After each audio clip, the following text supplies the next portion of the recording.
Back in 2001, I was living in Glasgow, working a soul-crushing office job, and I really needed a break. So I took a week off and headed up to hike a section of the West Highland Way. I'm an experienced hiker, and I know how to handle myself in the backcountry. I had this spot in a remote glen that I'd scouted on a map, miles from any town, wedged between two big ridges. It was exactly what I wanted as well, quiet and total isolation. The first couple of days were fine too, but the night that this happened was just really off. It was dead silent, but in a weird way. I mean, usually you get the wind or some wildlife, but that night it was like the world just held its breath. Around midnight, I stepped out of my tent to check the perimeter. It was cloudy as heck, basically pitch black, and I shone my headlamp toward the tree line about 50 yards out, scanning the area, ready to go and pee, and that's when I saw something. Just a glimpse, but it was a face, perfectly white and stark against the dark bark of a tree. It didn't look like a mask, it almost looked like bone. It was peeking out from behind the trunk, though, perfectly still, and I froze, my heart kicking into my throat, and I focused my light on it, and it didn't move. It just sat there, staring, if you can call it that, with features that looked flattened and really wrong. Then, in the split second that I blinked, it was gone. I think it ducked behind the tree. I didn't go any closer, though. I didn't even check to see if it was a person. I just grabbed my gear, and I didn't have the guts to hike out in the dark, so I huddled in my tent until the first hint of grey light, gripping my knife like it was actually going to do something. As soon as there was enough light to see the trail, though, I packed up and I moved quickly. I was about 3 miles into the hike back to the trailhead too when I felt it. That prickling sensation on the back of your neck when you feel like somebody's watching you. I stopped and looked back, but there was nothing. But for the next 6 hours, every time that I stopped for water or to adjust my pack or whatever, I would see it again. I would hear things moving around me. I think that I saw something at one point too, a flash of white behind a ridge, a patch of pale color darting behind a boulder a few hundred yards off the path. It felt like I was being herded almost, and my pulse was redlining the entire time, and I didn't take a single break after that. I didn't eat, I didn't drink. I just put one foot in front of the other, listening to the crunch of my own boots, trying to ignore the snapping of the twigs that were happening all around me at different times. When I finally hit the trailhead too, I didn't look back.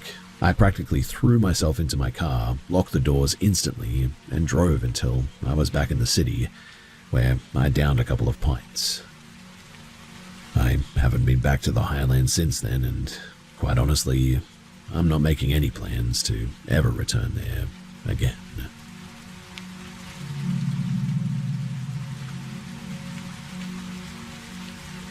The house that I grew up in was one of those sprawling split-level builds from the 70s. My bedroom was tucked away in the back corner of the basement level, separated from the rest of the house by a door that never quite latched properly. To a kid, it felt less like a bedroom and more like a bunker, really. The walls were finished with that dark, heavy wood paneling that seemed to soak up light, and since the window was small and at ground level, the room was perpetually trapped in a state of sort of muted grey twilight. I spent most of my childhood in that room, though, and for the most part it was fine, really. But there were nights, the ones where the house felt particularly hollowed out by the wind, where the air in that space would just sort of, I don't know, feel strange. I remember one specific night in the late 90s, too. I was about 14, laying in bed, staring at the knots in the wood paneling that looked uncomfortably like eyes. We all do that, right? But it must have been about 3:30 in the morning, the kind of hour where the silence of the house stops being peaceful and starts feeling a little bit creepy. I was just sort of laying there in the pitch dark when the clicking started. It wasn't a mechanical sound exactly. It was sort of like somebody snapping their fingers. It started at the foot of my bed, low to the floorboards. I didn't move. I stayed rigid, my hands tucked tight under my pillow, my entire body literally locking up in a way that felt almost involuntary. And the sound was deliberate too. and it moved up the left side of the bed, slow and steady and precisely. When it stopped, it was right next to my head, too. Then I felt a subtle, sickening depression in the mattress. It was a slow weight, the way that a person leans over someone sleeping, testing the springs a little bit. Then there was this sharp, rattling, inhaling sound, followed by a long whistling exhale that smelled terrible. The breath was so close to me too that it sort of moved my hair on my temple a little bit. My heart was absolutely racing, but strangely, I didn't scream. I didn't call for my parents too. I just laid there, eyes wide open, waiting for the weight to shift. I then whispered, "Who are you?" into the darkness. There was no answer, but the weight on the mattress pushed down harder, and the whistling breath quickened. It became sort of frantic and shallow and jagged, and it almost seemed like it was trying to match my own breathing. I took a sharp, gasping breath, and a split second later, the thing in the room inhaled too. I exhaled, and it mirrored me with a wheezing, laboring whistle. I sat there in the dark, listening to this, and then, just as abruptly as the pressure had arrived, it just vanished. The mattress literally bounced back as if a weight had been lifted. The air in the room lightened, and the sort of staticky feel in my ears cut out completely. I bolted upright and slammed my hand onto the bedside lamp, but the light only revealed the empty, quiet room. I got up, though, and I checked the closets, looked under my bed, and I even went out into the hallway to check the locks on the doors. But there was nothing. I ended up just laying there all night, trying to understand whether or not I had a dream, a nightmare, or if what I had just experienced was real. I never did tell my parents. Honestly, I don't think they would have understood or believed me. They were the type of people that would have blamed something like this on a draft or the old house settling or something like that. But I knew the difference between the wind and lungs, and although it didn't feel like a haunting, it certainly didn't feel like a prank either, or like I dreamed it or anything. It felt like something was actually there, and like I said, I was awake for the rest of the night, and I don't think that I was having a nightmare or anything. And even now, years later, when I'm lying in my own bed and the house goes perfectly, unnaturally quiet, as they do sometimes, I still catch myself holding my breath. I stay still, and I remember that moment, and pray that whatever that was doesn't come back.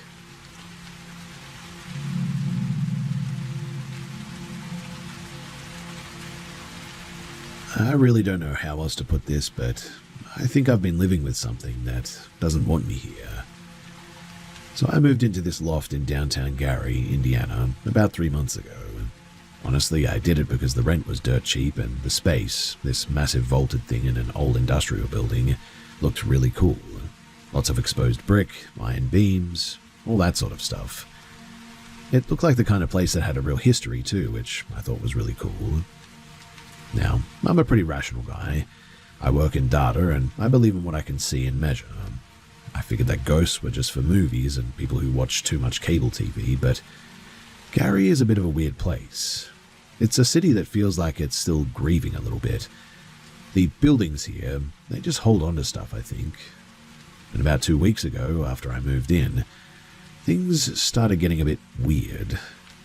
At first it was just small stuff too, like I'd lose my keys, only to find them sitting right in the middle of my kitchen table where I had already checked 3 times before. My front door, which I am obsessive about locking, would be standing wide open when I got home from work. I started telling myself that I was just a scatterbrain, or maybe the old lock was faulty or something. But then I would hear these sounds. It always happened at night, like clockwork, at 3:33 in the morning, and it's like somebody's walking around in the rooms. Not a house settling creak or anything like that too. It's direct impact, like somebody's stomping around on the other side of the wall. The air in the place started feeling heavy too, like the pressure was dropping right inside of my apartment. In fact, it reminds me of when you're in a plane and you're sort of coming down to land. It makes your ears pop and you get this weird taste in your mouth too. And it's not just creepy, it's beginning to become malicious almost. It feels like there's something in the room with me that isn't just watching, but waiting for me to crack or something. I finally got fed up with it last week too. I started knocking on the drywall in my closet, convinced that I'd find a leak or some sort of loose insulation causing the sound. But instead, I found a hollow spot in the studs.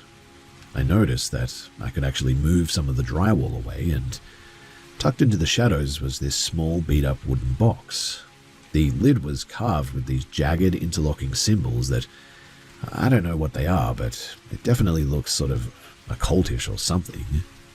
Inside was a silver pocket watch that looked like it had been squished by like a hydraulic press. But the second that my fingers brushed that box, the whole loft just went completely dead silent. It was so eerie too, and I got goosebumps instantly. There was no traffic, no wind, no hum of the fridge, just the whole place was like in a bubble of silence. And then the smell hit me. It smelled like decay and rotting eggs, and it was horrendous. I watched horrified as the paint on the ceiling as well literally started to bubble and curl like burning skin. I didn't try to pry or talk to it, because I realized in that moment that whatever this is, it isn't just a ghost. I mean, I've heard stories about ghosts, and this feels way worse than that. I grabbed the box though, shoved it into a fireproof document bag, and wrapped that thing in so much duct tape that it looked like a silver brick in the end. I'm sitting in my car in a motel parking lot right now, about 10 miles outside of Gary, and I haven't slept in like 30 hours, I think. I really don't know what to do about all this. I mean, like I said, I've never really believed in any of this stuff, and so I have no idea what to do about it. It's part of the reason why I'm here. Do you guys have any idea as to what this could be? And, if so, what can I do about it? My lease doesn't run out for some time yet, and I really don't want to break it, so yeah, do I just live with a demon, or is there something that I can do about it?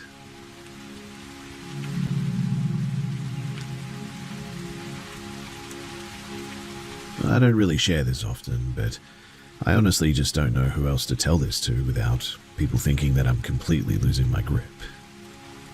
So I took a gig down in Cornwall. It was this tiny, isolated coastal village, dead quiet once the summer tourists cleared out. Just a handful of old-timers left year-round, and this heavy, oppressive atmosphere that felt like the whole place was holding its breath. I was down there doing a long-term photography project on coastal erosion, so I was spending a lot of weird hours out by myself. Now, one day I decided to head down to the harbour. The tide was out, and I wanted to get some shots of the moon reflecting off of the exposed basalt rock. The village, it was completely dead. No cars, no wind, not even gulls, just the sound of my own boots. I was walking along the jetty when I saw him standing down on the slipway, maybe 30 yards ahead. At first, I figured that it was a local out late, but then I noticed how massive he was. Easily 7, maybe 8 feet tall, super lean and kind of hunched over in this heavy coat. I stopped though, waiting for him to turn around or say something, but he didn't move an inch. He was just staring straight at a blank vertical cliff face. Then he started moving, and my stomach completely dropped out. He didn't walk. His torso twisted at this impossible, sickening angle, while his feet stayed locked, facing forward. He began sliding sideways, moving like a heavy piece of furniture being shoved across the floor, but his legs were still lifting and dropping in this weird, sort of martial arts style march. It was sort of a half glide and a half stumble, and the weirdest part was that it made zero sound on the wet stone. I slowly turned around upon seeing this, and I started heading back toward the village, keeping my steps as quiet as I could. When I finally risked a look over my shoulder, he had stopped. He was standing completely rigid, but his head was tilted at a 90-degree angle, staring straight up. Under the moonlight, I could see his face and I'd never seen him before. I didn't run until I hit the edge of the village street. And then I sprinted the last half mile to my rented cottage, slammed it, locked it, and dived into bed with the reading lamp buzzing. I thought that I was safe, but then, about 10 minutes later, I heard pacing around the house, moving deliberately from the back toward the front window. I crawled out of bed, keeping way below the windowsill, and dragged myself into the hallway. The sound stopped right outside of my front door. I held my breath, waiting for the wood to splinter or the handle to turn or something. Instead, though, there was this awful, smoker's cough from the other side. I heard it for about maybe a minute, and then whoever was on the other side, they began to walk away. I didn't sleep the rest of the night, and hours later I finally peeked outside and the street was empty. I really struggled to sleep the rest of the time that I was there. In fact, I ended up at another place eventually because I just couldn't stay there anymore. Still in the local area, but just not in that place.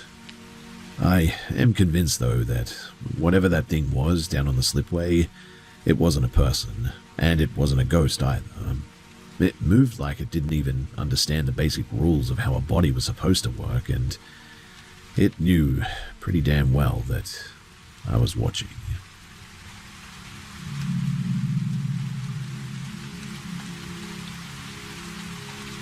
I've been living in this rented house on the outskirts for about 8 months now. It's a 1940s bungalow, the kind with the thick, stubborn crown molding and floorboards that groan if you even breathe on them. I'm a night shift nurse, so my internal clock is a bit of a wreck, and I spend a lot of time alone in the quiet hours when the rest of the world is dead to the light. Now, 3 weeks ago, I was sitting in the kitchen around 4 in the morning, waiting for a pot of coffee to brew. The house was completely still when, from the hallway leading to the guest room, I heard the distinctive sound of a heavy heel striking the wood. Not a shuffle, but a deliberate weighted step. Then another one. I didn't reach for my phone immediately. I sat there, my hands wrapped around a cold mug, listening. The footsteps stopped right at the threshold of the kitchen, and I looked up expecting to see my roommate, but the doorway was empty. Then, the refrigerator, which hadn't run in 20 minutes, suddenly clicked and kicked into a cycle so loud that it made the floorboards rattle. Now, I've dealt with weird noises since I moved into this place. Door swinging shut, the hallway lights flickering even after I replaced the wiring. It's an old house and I've learned to sort of tune it out, but this felt different.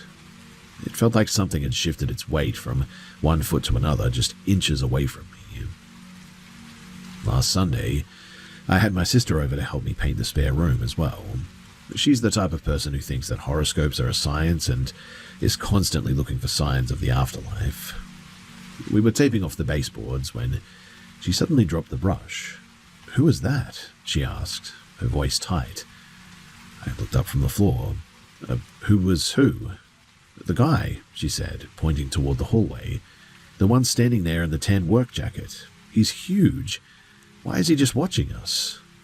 I looked, but there was nothing there, just the empty, shadowed hallway and the smell of the fresh primer. My skin began to crawl, though, upon hearing her say that. I didn't tell her that I'd been seeing glimpses of a man with some bulky, squared-off silhouette in the reflection of the hallway mirror for weeks at this point. So I just stood up and told her that we were finished for the day. I'm currently sitting on the porch watching the sun drop behind the trees, and I'm starting to realize that the house isn't just making noise. It feels occupied. I mean, my sister described him. The jacket, the width of the shoulders, and it matched exactly what I'd seen in the mirror. I have a shift tonight at the hospital, and for the first time in my life, I am genuinely not looking forward to coming home to an empty house.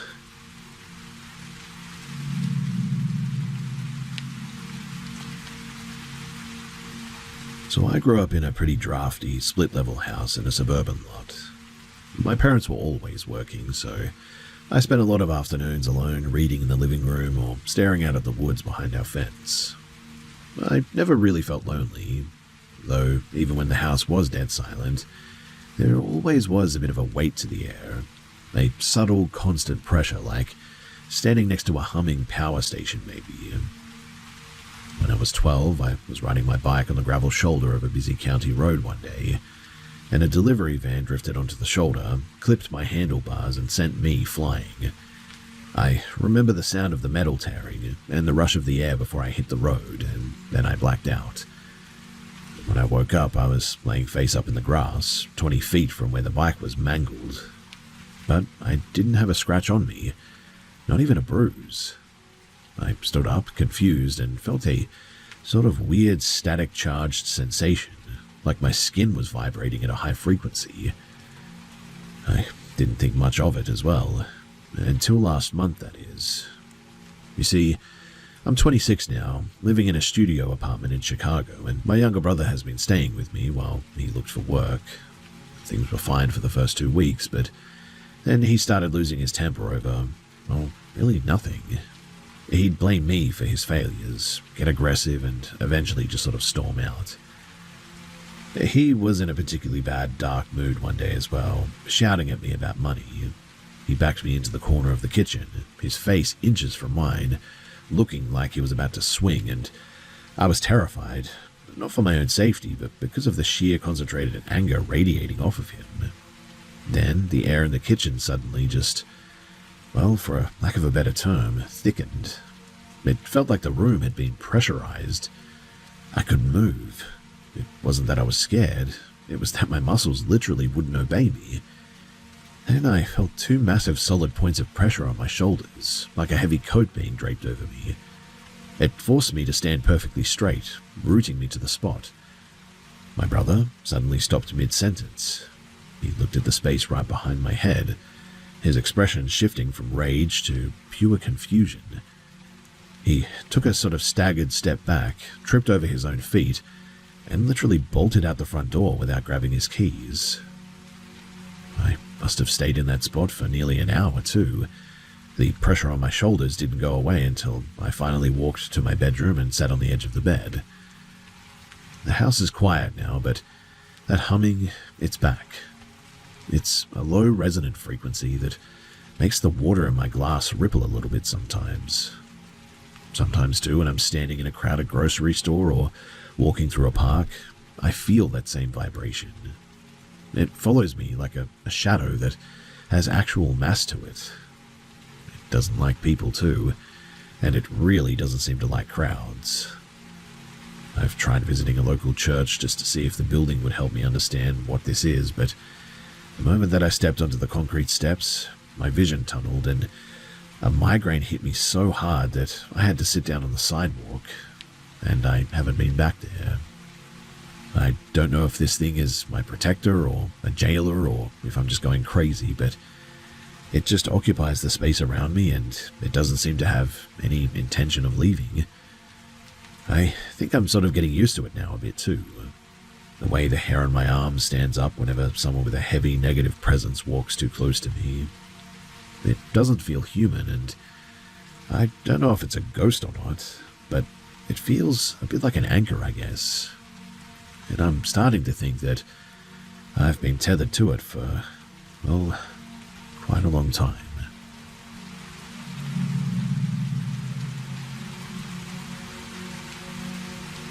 So I grew up in a tiny, one-bedroom apartment in a suburb of Seattle.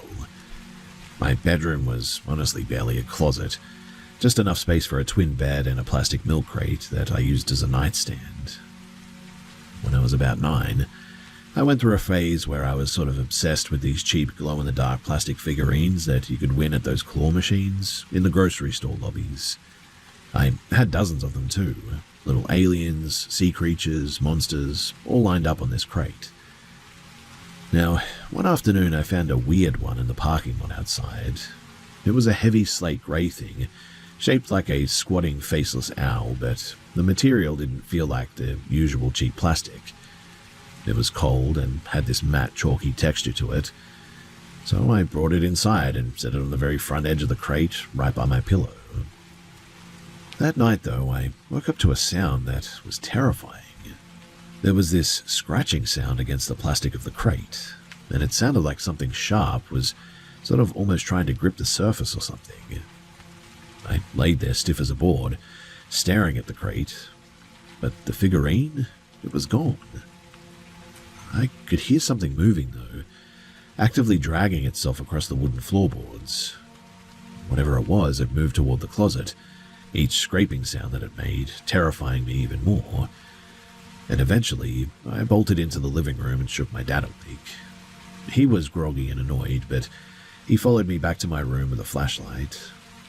We searched for at least an hour as well.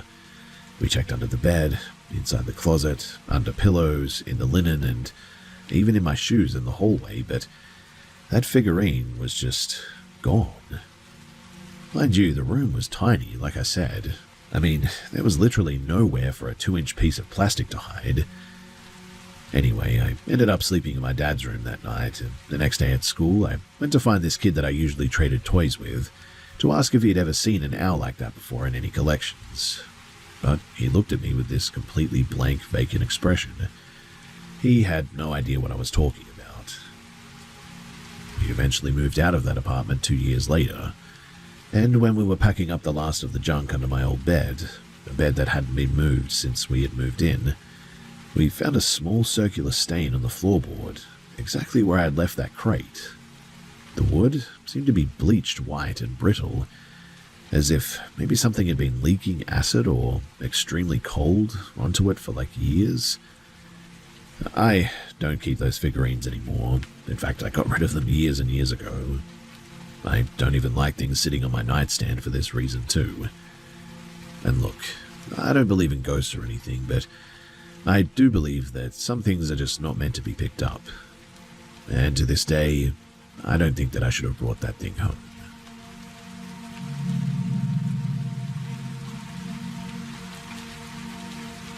So I moved into a high-rise apartment a few years back. It was really cheap, which honestly should have been my first warning, but the building, it was basically just a concrete slab that sat right next to an elevated train station. I was living alone. My days were spent working data entry at a desk job, and my nights were spent in perpetual states of hyper-alertness. It started small, like I'd be in the kitchen making tea, and I'd hear someone clear their throat in the living room. I'd walk in, but the space would be empty, just the trains passing by outside from time to time. The real shift happened, though, in March, when I was lying in bed, always with the overhead light on, because the shadows in that place seemed to move independently of the furniture, when I noticed the closet door in the corner of my eye. It was slightly ajar, but I knew that I'd shut it before I got into bed. I watched, breath held, as the door literally swung open another inch, guided by, well, nothing but a soft, steady pulling force. I didn't move. I couldn't. I watched as a literal hand just manifested from the darkness, grabbed the edge of the door, and it wasn't human. The fingers were really thin, splayed out a bit like a starfish, and they were the color of a bruised slate. They didn't have nails, just flat hardened tips that pressed into the wood. I instantly pulled the covers up upon seeing that. My eyes began to water, and I stared at the ceiling under those covers until dawn. That was just the start of it too. For months, whatever this thing was, it stayed in that closet. And then it started moving closer. I would wake up and I would see something hovering over the foot of my bed, a tall, spindly shape that looked like it was made of static. I couldn't perceive a face or anything. It just sort of watched me, though, I think, its body sort of pulsing with static. I tried to ignore it. I told myself that I was just having sleep deprivation, or the way that the streetlights filtered through the blinds was causing this or something. But then I started hearing voices too. My dad, he died years ago, but I would hear him standing in the hallway, calling my name in a voice that sounded like it was coming through a broken radio. It would garble the syllables a bit, turning my own name into a sound that was similar to like grinding rocks. Last week, though, it finally touched me. So, I was sitting on my couch when I felt a pressure on my hair. It felt like cold, dry silk being dragged through my curls, and I froze, looking at the reflection in the darkened window, and saw that same slate-grey, multi-jointed finger resting on my head. I literally panicked. I couldn't stay. I packed a bag, left the keys on the counter, and checked into a motel on the edge of the city. And I've been here for 3 days now. I haven't slept for more than an hour at a time, and I'm absolutely exhausted. The room is clean and there's no sounds of the trains here, but the silence is, well, kind of worse, really. I find myself sort of jumping at everything. I really don't want to go back, but I'm probably going to have to at some point. I don't have the money to stay here any longer, really, and, well, I'm just here because I want to know what this is and if there's anything that I can do about it.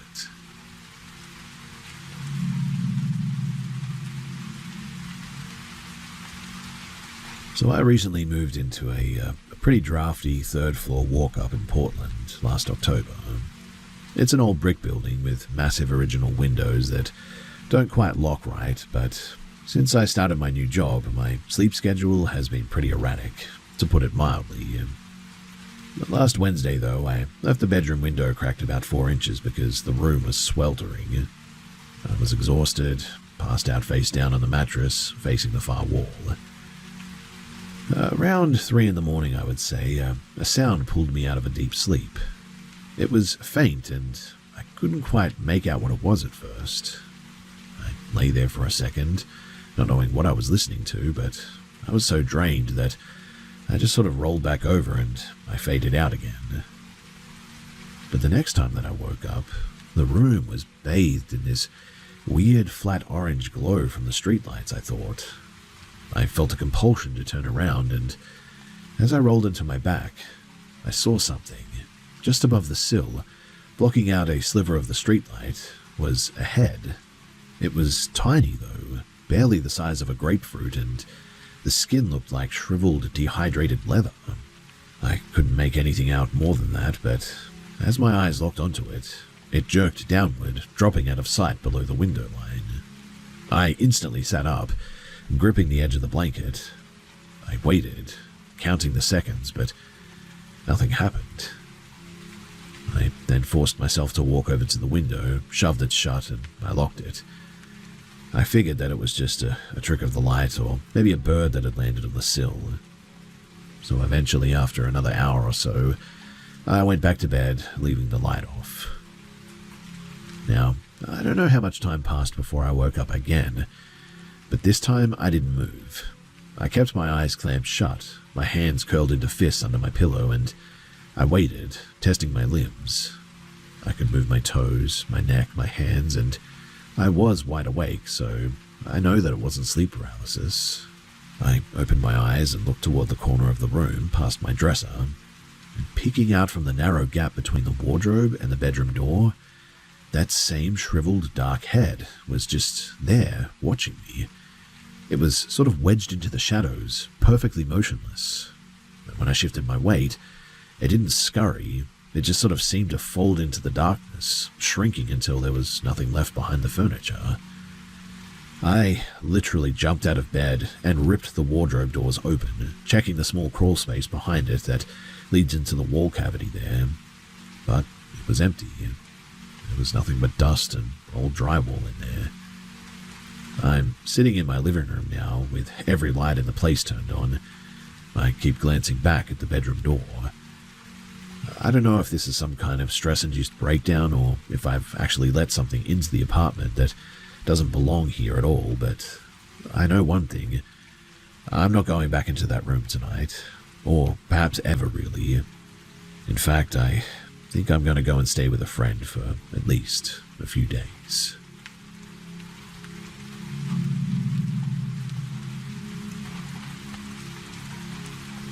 Back when I was in 7th grade, my parents went through a pretty nasty separation. I ended up spending every other weekend at my dad's new place, a cramped wood-paneled rental. The house, though, had an unfinished basement that ran the entire length of the structure. My dad used it as a storage space for all of the boxes from his old life. He told me, though, to never go down there, claiming that the stairs were loose and the wiring has a fire hazard or something, but I was 12 and I was bored. And so, whenever he was asleep, I would sneak down there to mess around with an old Polaroid camera that I'd found in one of the crates down there. The 6-year-old daughter of my dad's girlfriend lived there too, and she was always a bit of a strange kid. Quiet and always staring at things that just weren't there. She spent hours sitting at the top of the basement stairs, for instance, whispering to the darkness, claiming that she was talking to a tall brother who lived behind the furnace. One Tuesday at around 5 in the morning, I was sitting in the living room trying to keep quiet so that I wouldn't wake anyone up. I was looking through the photos that I'd snapped in the basement the night before. I had a clear shot of the work table, the concrete floor, and the narrow coal chute in the far corner. And in the developed photo, standing directly behind the workbench, was a man. He was wearing clothes that looked like they were from the 20s, a heavy wool coat and a flat cap.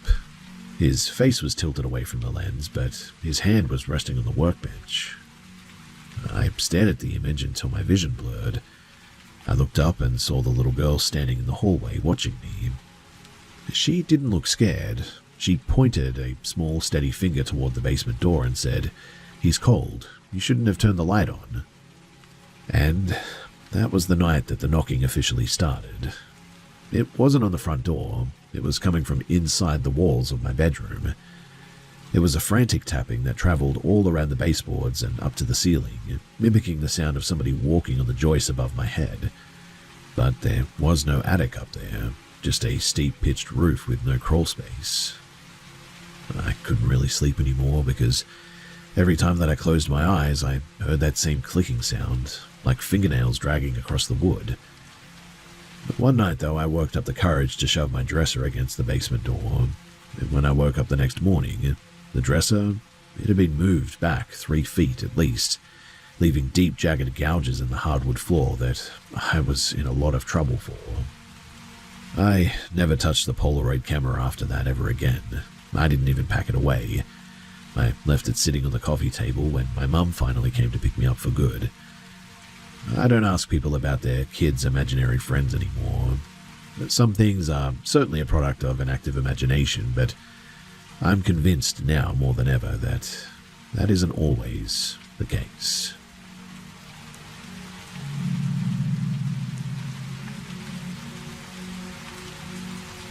I've always been someone who notices the fine details.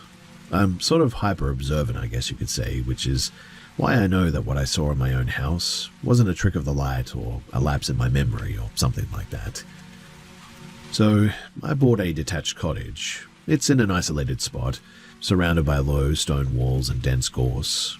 For the first few months, I was working long hours as well, often coming home well after dark. I'd been sitting at my kitchen island, reviewing data, when I'd get the distinct feeling that I just wasn't alone.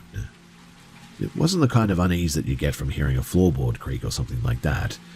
It was that distinct feeling of being watched from like 3 feet away. And then the mimicry started. So I was in the garage working on a transmission line for my equipment when I heard my own voice come from the house. It wasn't a recording, it was me, tone and all, shouting, "Are you coming in?" from the mudroom. I called back.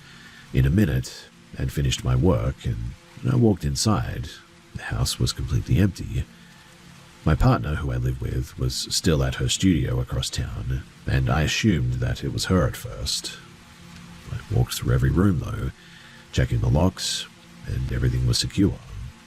Now, a week later, I woke up at about 3 in the morning to the sound of my partner whispering my name in my ear. I rolled over to touch her shoulder, but her side of the bed was cold and vacant. She had been at a conference for at least 2 days, and I laid there, rigid, listening to the silence of the room when a low, sort of raspy voice came from the corner of the ceiling. A sound that started as my own voice, but then distorted into something jagged, like metal being scraped against stone. It didn't just mimic us, though. It seemed to be learning how to occupy our spaces almost. Like one evening, my partner came home early, pale and shaking, and she told me that she'd been sitting in the living room when she heard me walk down the stairs, walk into the kitchen, and open the fridge. She called out my name, but the person who walked back out wasn't me. It was a silhouette of me, but walking strangely. She didn't stay to get a good look at it. She ran out the front door and sat in her car until I got home. I decided to set up a field camera. It was a part of some high-resolution gear that I was using at the time, and I set it up in the hallway. The next morning, I pulled the footage, and the screen showed the hallway at 4 a.m. A shadow emerged from the guest room, a dense, oily-looking blur that had no depth to it, and it moved toward the kitchen, and as it passed the camera, it didn't just walk, it sort of flickered. From one frame to another, it was a mass of shifting dark geometry. Then it stopped and seemed to almost look directly into the lens, and I swear to you that I saw a pair of eyes, just 2 pale circular depressions that seemed to pull the light right out of the room almost. I called a local man who does property clearings, mostly to keep my partner from moving out, to be honest. He spent an hour walking the perimeter, not with incense or prayers, but with a thermal scanner. He looked at me too, dead seriously, and told me to just get rid of the house. He said that the ground wasn't right, that the cottage was built on a seam in the rock that didn't hold energy but invited it to bleed through. I haven't gone back since then too. We're currently renting in the city, but the habit of checking the place before I go to sleep is something I just cannot shake anymore. I'm thankful that nothing has happened since we've moved here, but still, I really don't know what to do with that old place. Do you guys think that I should just sell it and get rid of it? Is it even ethical to do so, or should I try to do something about this? What do you guys think?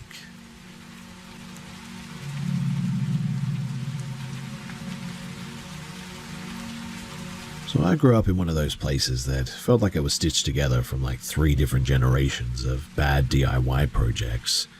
Sagging walls, mismatched wallpaper, you name it. But because my parents were always juggling debt too, my younger brother and I spent most of our childhood sleeping on 2 mismatched pull-out sofas in the den. Now, it wasn't a gift or anything dramatic like that. It was just this constant grinding reality that I always had with me. I would wake up at night, my eyes snapping open to the absolute darkness of the room, and there would be someone there. It wasn't a shadow, it was a person, standing. I remember a man in a heavy grease-stained denim jacket, his face etched with deep vertical lines that looked like scars. He'd stand with his back to me, perfectly still, his shoulders hunched as if he were waiting for a bus that was never coming. I'd spend 10 minutes staring at the back of his neck, picking out the coarse salt and pepper hair, convincing myself that it was just my dad's work coat hanging on the nearby wall. But then the man would turn. He would rotate his head until he was looking directly at me, his eyes pale, flat, and devoid of any life. I'd shut my eyes so hard that it gave me a headache a few times, and I'd count to 100, my breath short in my throat, waiting for the feeling of being observed to finally leave. And when I opened them, the room was always empty. There was a woman too. She appeared near the kitchen threshold at least twice a week. She was always dressed in a thin, worn-out nightdress, her stomach distended as if she were in the late stages of pregnancy. She never looked at me, though. She would just stare down at a pair of invisible hands that I could never see, her shoulders shaking in silent, jagged rhythm. I didn't tell anyone for years about this, too. I figured that I was just broken, that my brain was misfiring in the dark. It wasn't until I was about 19 and sitting in a Denny's with my brother that it all finally clicked. You see, we were talking about how much we both hated our childhood home, and he looked down at his coffee and asked, "Did you ever see the guy in the denim jacket, the one who used to stand in our room?" The blood instantly drained out of my face so quickly that I genuinely felt lightheaded. He looked up, his eyes searching mine, and said, "And the woman? She was always crying, right? She looked like she was losing a baby or something." We didn't finish the coffee. We sat in the parking lot in silence for probably 15 minutes, terrified to say any more. as if saying the words out loud would somehow anchor those things into reality for us. We're both in our mid-20s now and living in different states. I have a normal life and even a family now, but I still have trouble sleeping in the dark sometimes. In fact, I keep a lamp on my nightstand for this reason. I guess I'm still worried that if I let the room get too dim that I'll wake up at night like I used to and see something standing there, waiting for me to turn my head.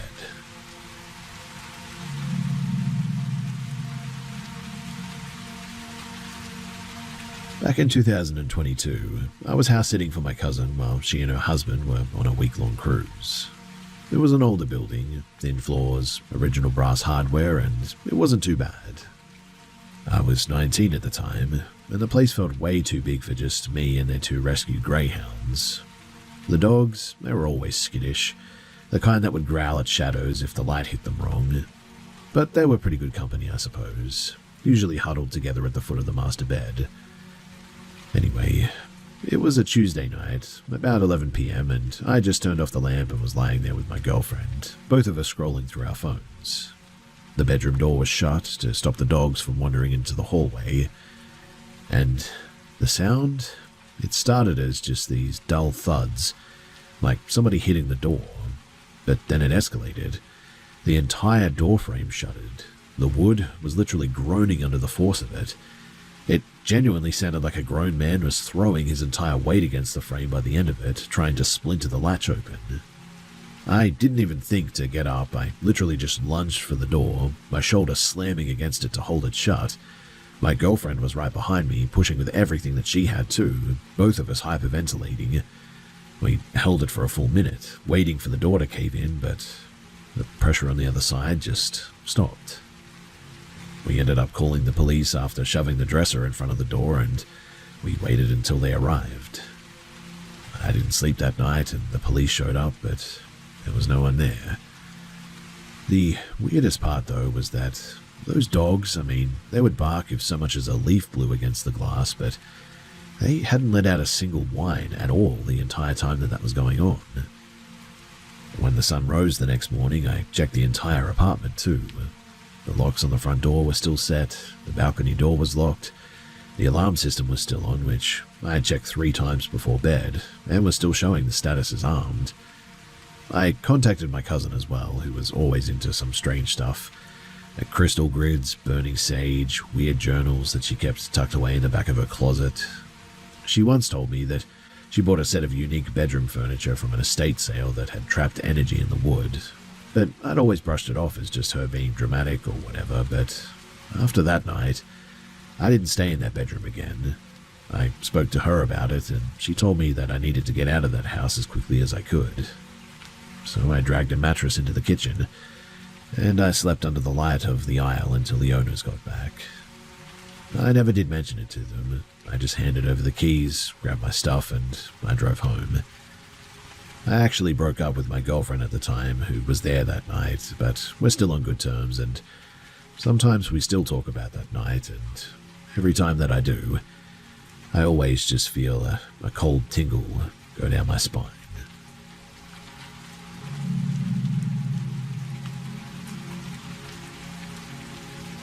I grew up in a sprawling cedar shingle farmhouse that had been in my family for like 4 generations at this point. The property was isolated too, miles of dense pine forest on 3 sides and jagged rocky creeks on the 4th.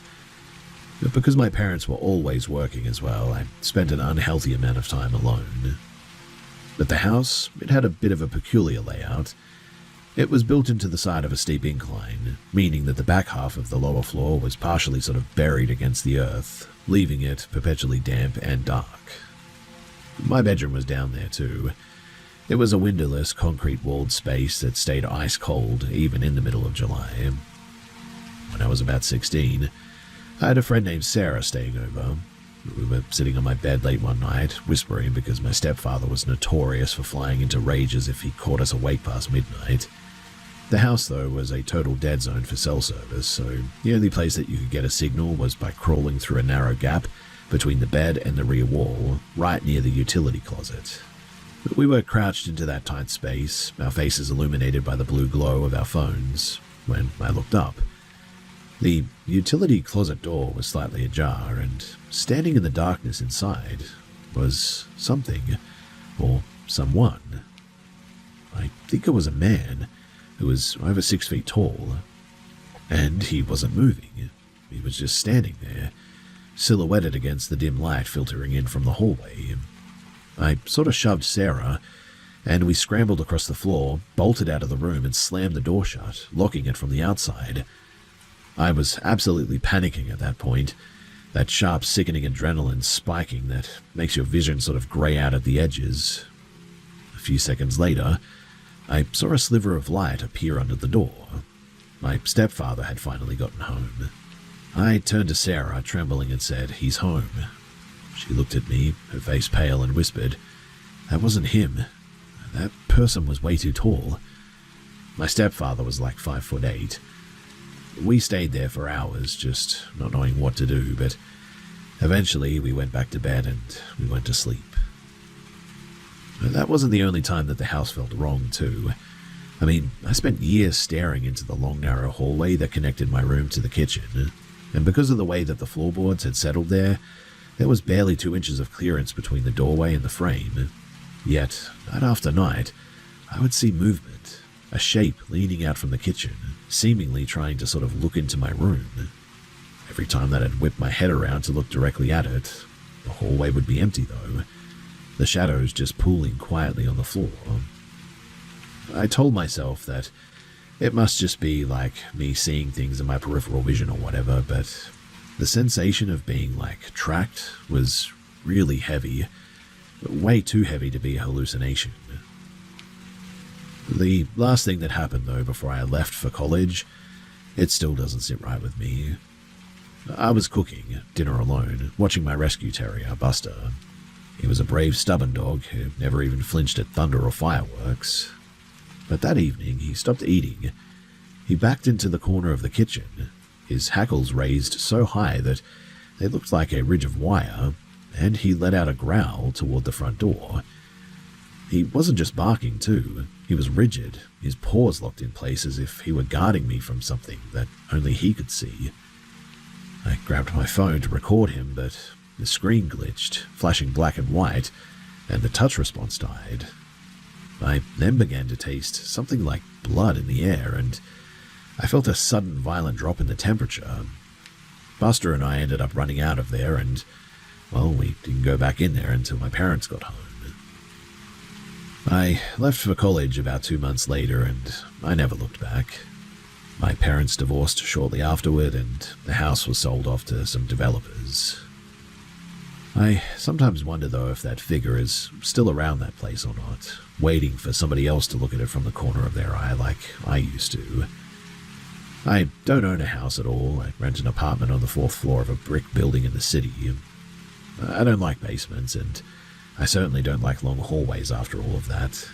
And I keep my dog close to me whenever the house goes quiet, too. I will never forget those days, and those nights, too, for as long as I live.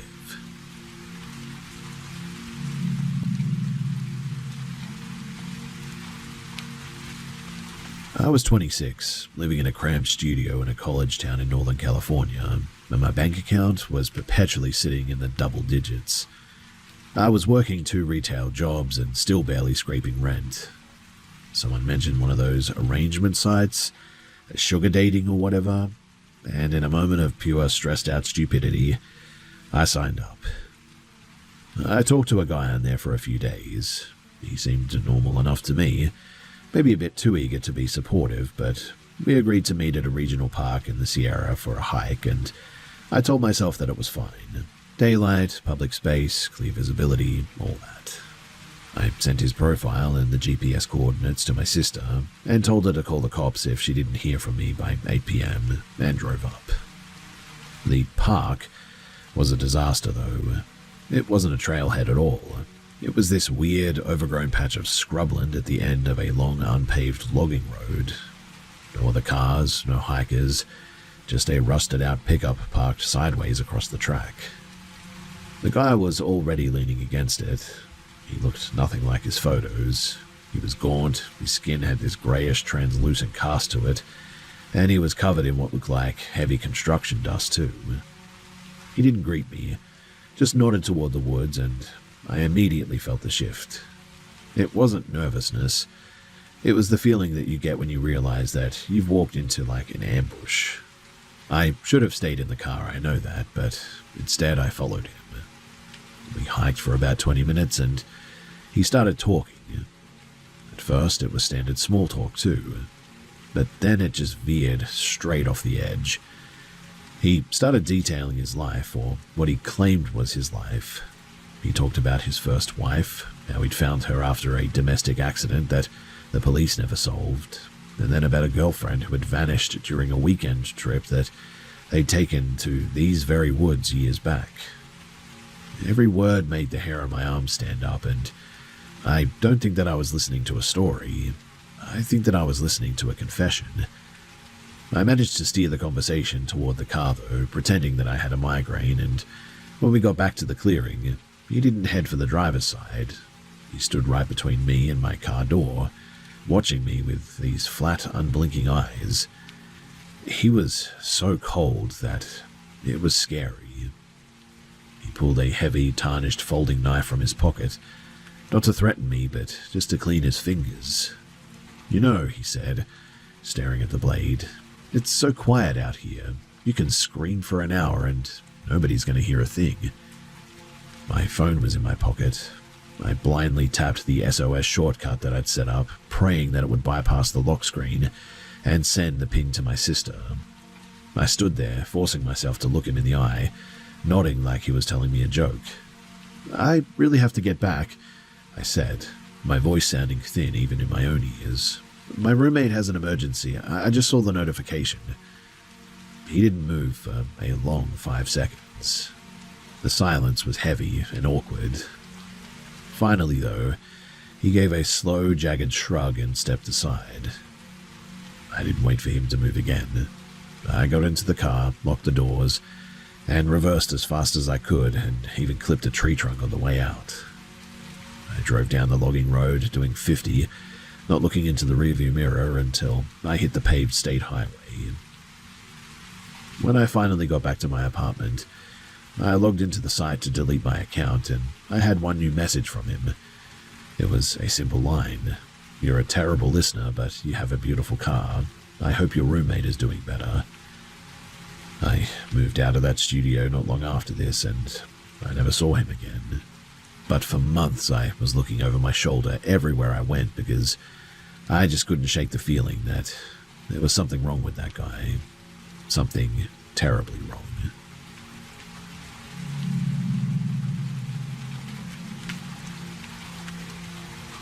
I was about 9 years old, and my family used to drive out every other weekend, stay at my uncle's place in a tiny town in rural Kentucky. It was the kind of place where you didn't lock your doors and you could run around until the streetlights flickered on. One July evening, my cousins were obsessed with these cheap sparklers that we'd seen at a local gas station.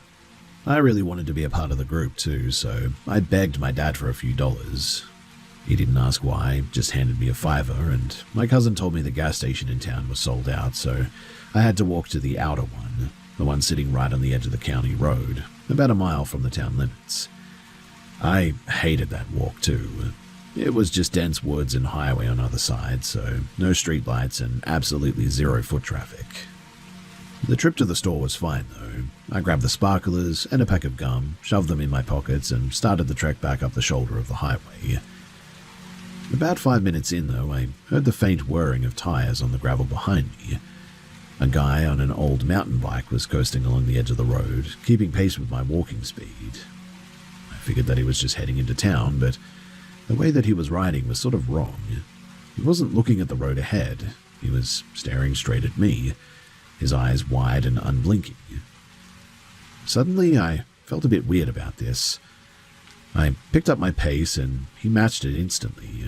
Then a low rumble started up. A beat-up, dark blue sedan pulled up on the other side of the road, matching our speed perfectly.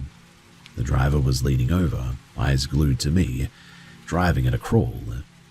It hit me then that The bike guy was flanking me on the right, and the car was boxing me in on the left. The guy on the bike suddenly swerved closer, leaning toward me and dangling a long, thin hand out.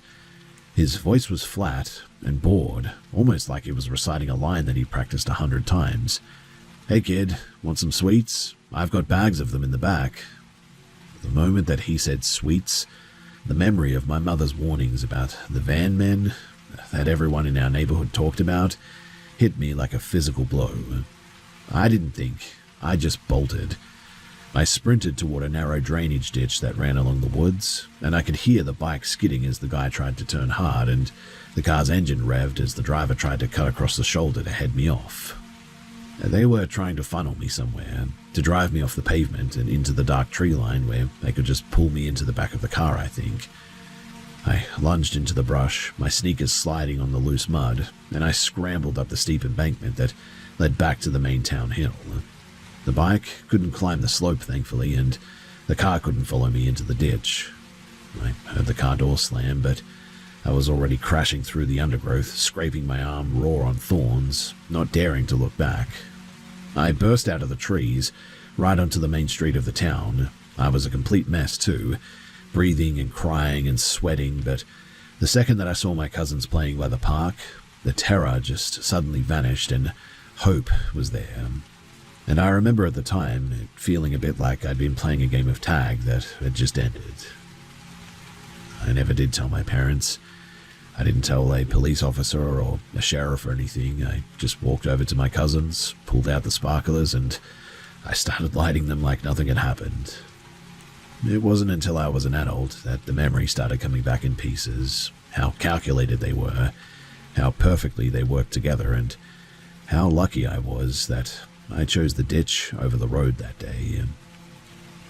I still don't talk about it much because I hate to think about what might have happened.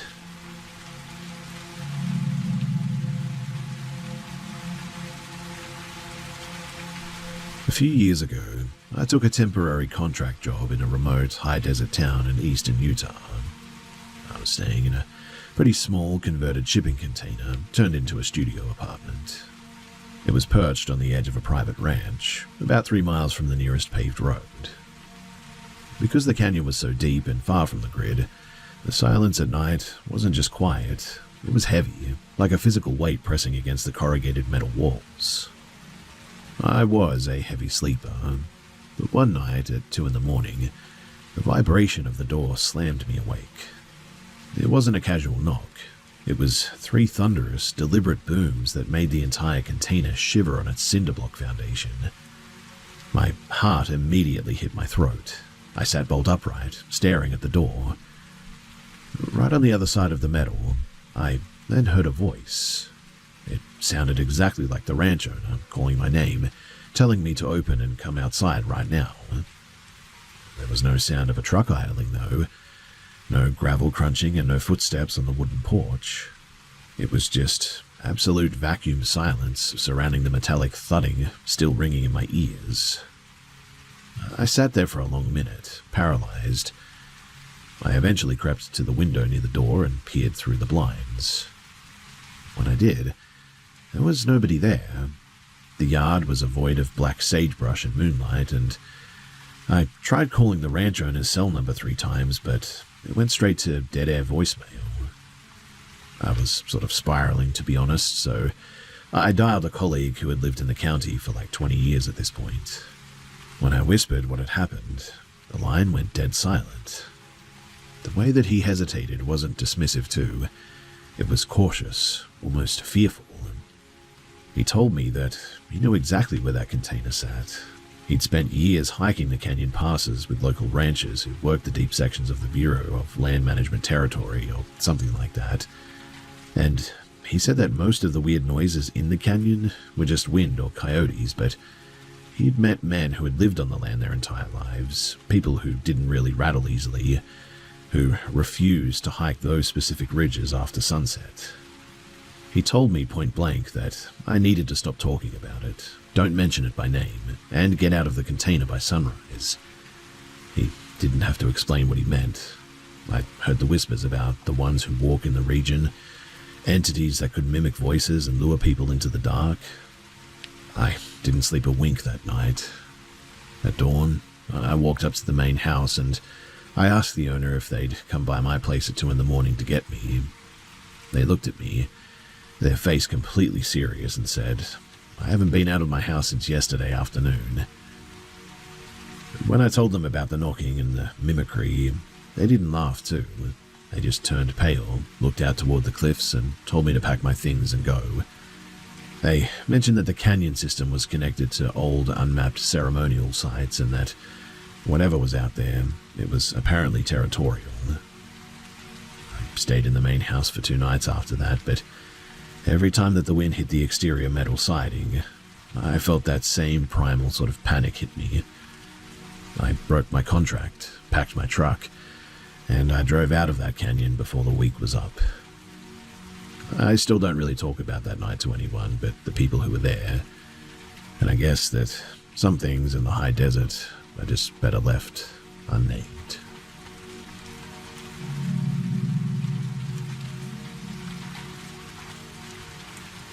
Back in the winter of 2021, I was subletting a room in a drafty old apartment complex in St. Paul, Minnesota. The building was one of those sort of sprawling brick U-shaped things with a central courtyard that nobody ever used because the heating vents in the hallways rattled like chains all the time. My bedroom window faced the inner courtyard, which was usually pitch black once the sun set down at like 4:30. I'd been there for about 3 months at this point, and for the most part, it was just the usual city noises, distant sirens, the muffled bass of somebody's stereo sometimes, that sort of thing. Anyway, one Tuesday at around 1 in the morning, I was sitting up in bed reading when I heard a sort of thumping against the brickwork of the courtyard wall. It sounded like somebody throwing a ball against the wall or something. But then there was a pause. Then it was there again, but higher up, like whatever it was had sort of drifted and shifted its weight a bit. I pulled back the curtain an inch. The courtyard was a well of shadows, but the motion sensor light near the emergency exit flickered on for a moment. And that's when I noticed a figure was pressed against the brick, but 12 feet off the ground. It wasn't climbing with like a ladder or anything like that. It sort of looked like it was stuck there. Its limbs, or whatever they were, splayed out in a way that sort of defied gravity. It was wearing dark, nondescript clothing that looked like it had been soaked in oil or something. I didn't yell. I couldn't, because I was sort of paralyzed. I just watched it, as this thing peeled itself off the wall. It didn't fall, though. It drifted downward, its movements segmented and jagged. When it reached the ground, it didn't leave tracks. It just sort of stood there, facing my window. But the weirdest thing is that it didn't really have a face. Where the feature should have been, there was just a smooth, pale depression in the skin, almost like a plastic mask that had been melted. I dove away from the window and crawled into my closet, pulling the door shut. I sat there in the dark with my phone, my hand shaking so hard that I dropped it twice trying to dial 911. When I finally got the line open, I whispered my address, but the line went suddenly dead. Not a dropped call, but it was like my phone just died all of a sudden. I stayed in that closet until morning. When I finally emerged, the courtyard was empty. There were no footprints, no marks on the brick, just the frozen, lifeless quiet of a Minnesota morning. I moved out soon after this. I didn't tell the building manager why. I just told him that the heating was too inconsistent. I never went back for my security deposit too, and I never walked past that building again. I've lived in 3 different cities since then too, and since then I have a strict rule. I never rent a ground floor apartment if I can help it, and I don't ever look out the window if I hear something hitting the exterior walls. I still don't know what that thing was, but I'll never forget it.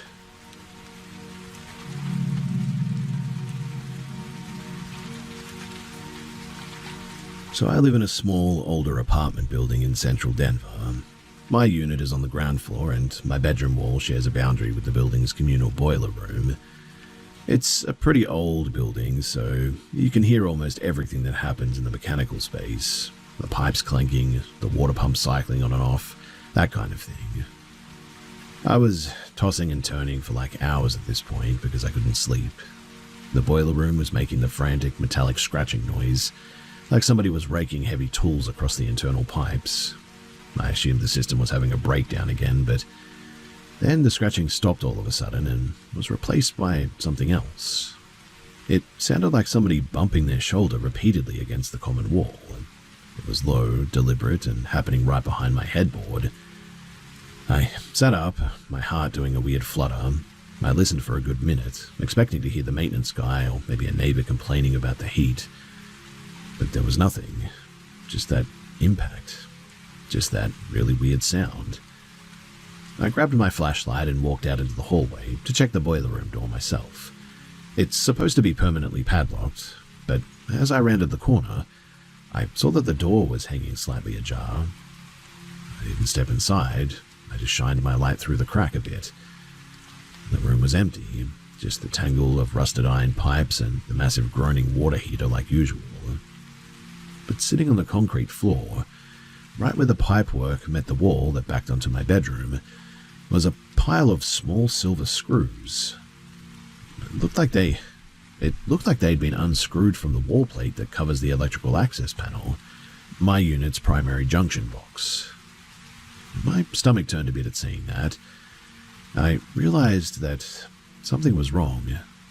Someone hadn't been fixing the boiler. They seemed to be trying to bypass the electrical line that controlled the smart lock on my front door, maybe. I slammed the boiler room door shut. I went back into my place and hauled a heavy bookshelf in front of it so hold it closed, and I went back to my room to call the police. By the time that they had arrived, maybe 10 minutes later, the boiler room was locked solid again. The screws were back in the wall plate, perfectly tightened, and the junction box was untouched. The officers looked at me as if I was crazy. They checked the lock on the boiler room door and found that it was perfectly secure. I don't know how that's even possible, to be honest. And I didn't feel safe knowing that somebody had the tools and the time to fiddle with the wiring to my own apartment.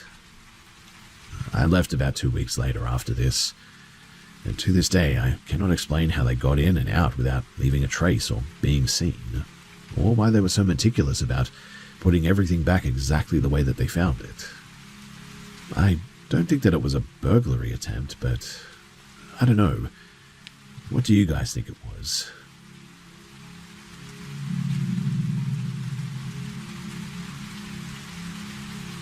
So I was house sitting for a friend in a third-floor walk-up in Chicago last November. My friend's toddler was napping in the bedroom, and I was in the kitchen fixing a sandwich when the buzzer for the front entry went off. I didn't think too much of it, probably a delivery person or something. I didn't bother with the intercom, just walked to the apartment door and looked through the peephole.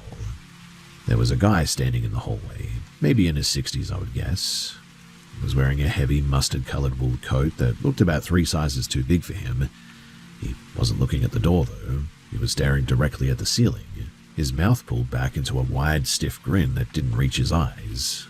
His arms were hanging straight at his sides, but his fingers were twitching, curling and uncurling against his thighs.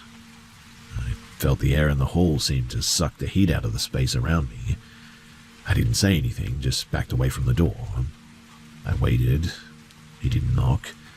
He just stood there for a full minute, that dead-eyed grin fixed on the light fixture above the door.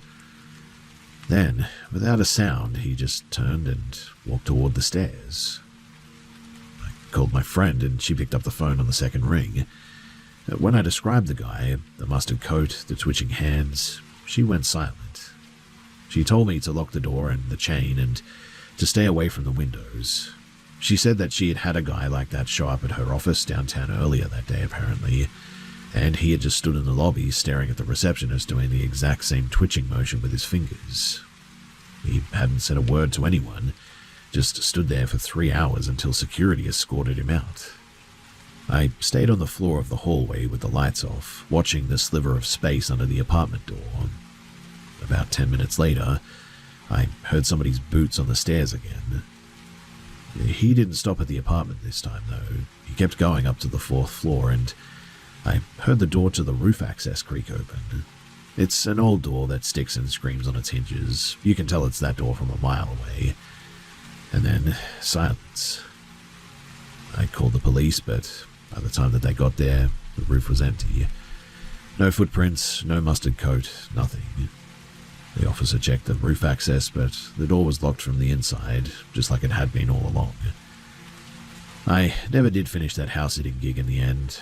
I packed my bag while the cops were still in the hallway and went straight to a hotel. I don't know who he was or what he wanted, but the look on his face, that absolute hollow emptiness, is something that I still see when I'm trying to fall asleep sometimes. It wasn't a person trying to get in or anything. It felt like he was marking the place almost, waiting for someone to be foolish enough to, perhaps, open the door.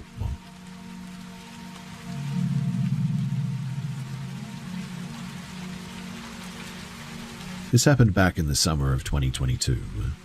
I was driving home from a late-night shift at a restaurant in suburban Ohio. It was pretty early in the morning, and I had taken a shortcut, a narrow 2-lane road that winds through a stretch of unlit cornfields. It's the kind of route where your headlights are the only thing separating you from the ditch, and I was cruising along at maybe 45 miles per hour when a bicycle wheel caught the edge of my beam. It was lying in the middle of the road, bent at a really weird angle. I literally slammed on the brakes, gravel spraying everywhere as the car skidded to a halt.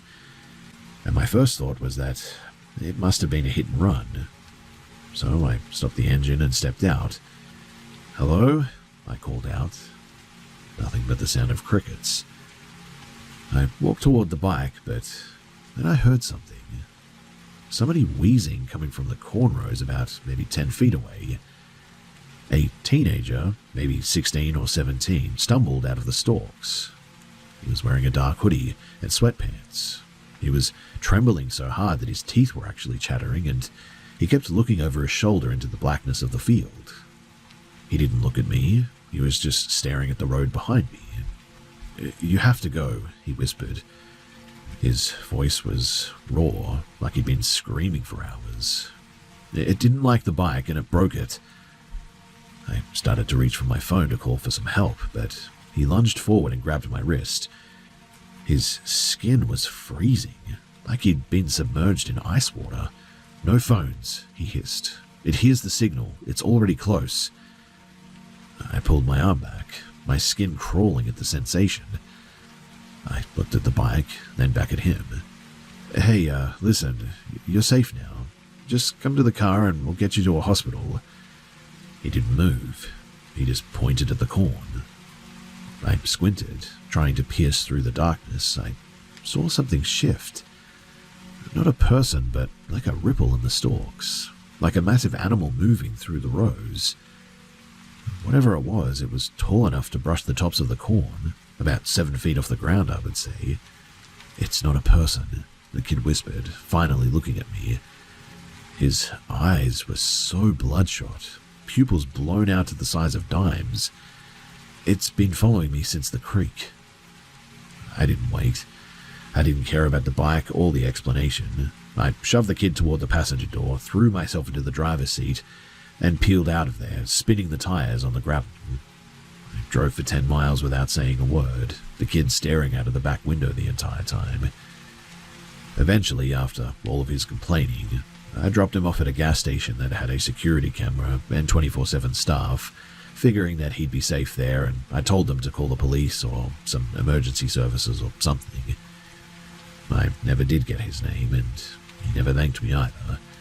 He just hopped out, walked into the store, and vanished behind the chip aisle. I went home that day, and I was so confused and just traumatized by the whole thing that I didn't really sleep for about 2 days. I've gone back to that road a couple of times since then, mostly out of a sort of morbid curiosity, I guess you could say, but I never do actually stop. I don't drive that route anymore at night, and I keep thinking about what that kid said, about it not liking the bike and how it knew when I was trying to use my phone. I don't know. Maybe the kid was hallucinating, and maybe he just needed help, and Maybe there was somebody out there in the stalks, but whatever the case, I'm just really glad that I got out of there with that kid when I did.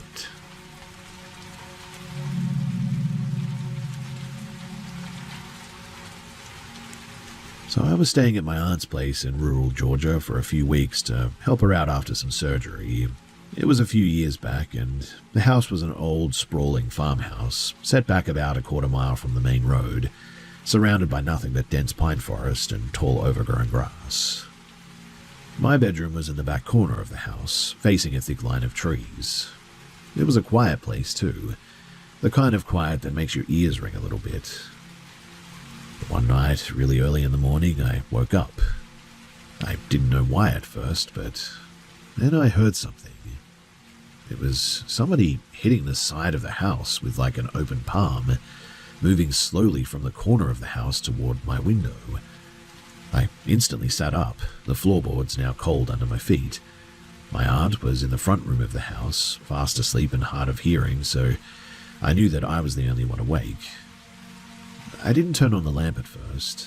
Instead, I crept to the window and peeled the curtain back just a fraction.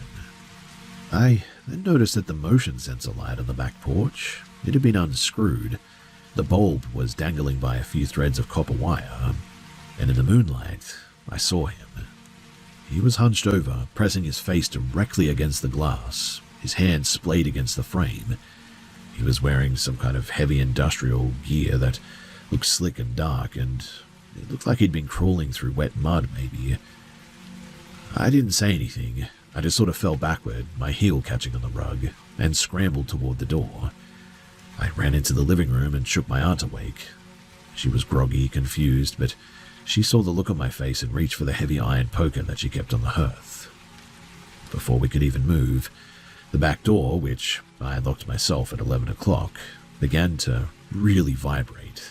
Somebody was shaking on it and pounding on it so hard, clearly trying to get in, that I am genuinely shocked that that thing held.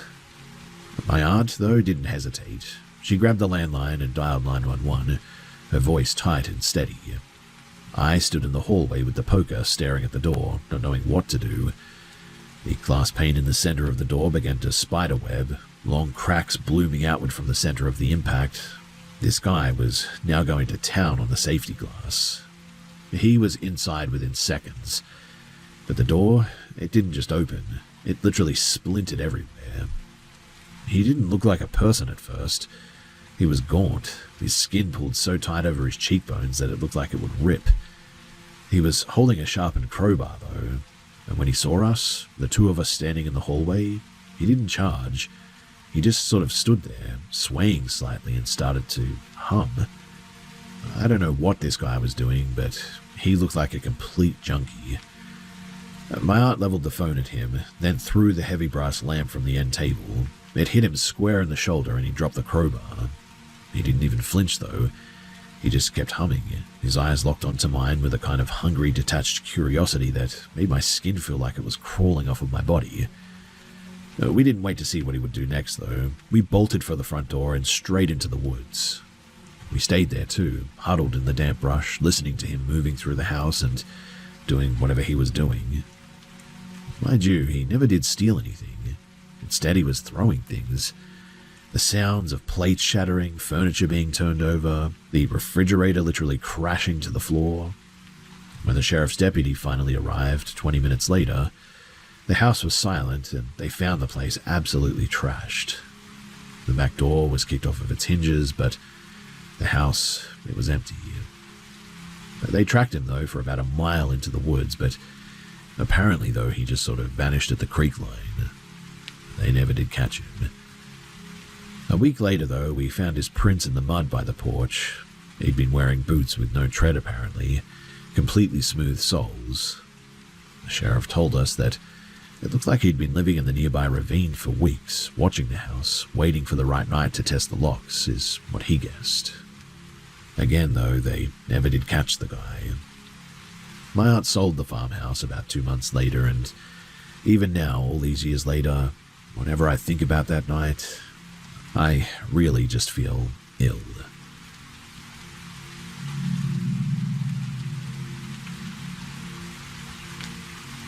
In the late summer of 2025, I was working as a seasonal fire lookout in a remote part of the country.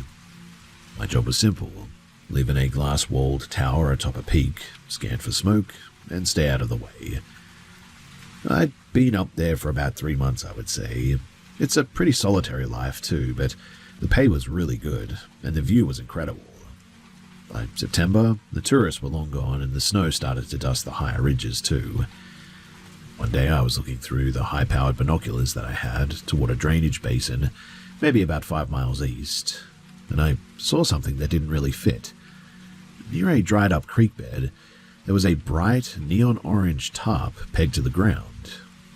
That wasn't completely unusual, I guess. Hikers do drop gear all the time, but the way that it was laid out was strange. It was pinned in a perfect rigid square, and from what I could see, there was nobody there. I watched it through the binoculars for at least an hour, but nothing and nobody moved. Anyway, around midnight, I was lying in my cot, the radio chirping with the occasional weather update, and I heard a sound directly underneath the catwalk. It was a metal scraping sound, like somebody dragging a heavy chain across the support beams. I sat up.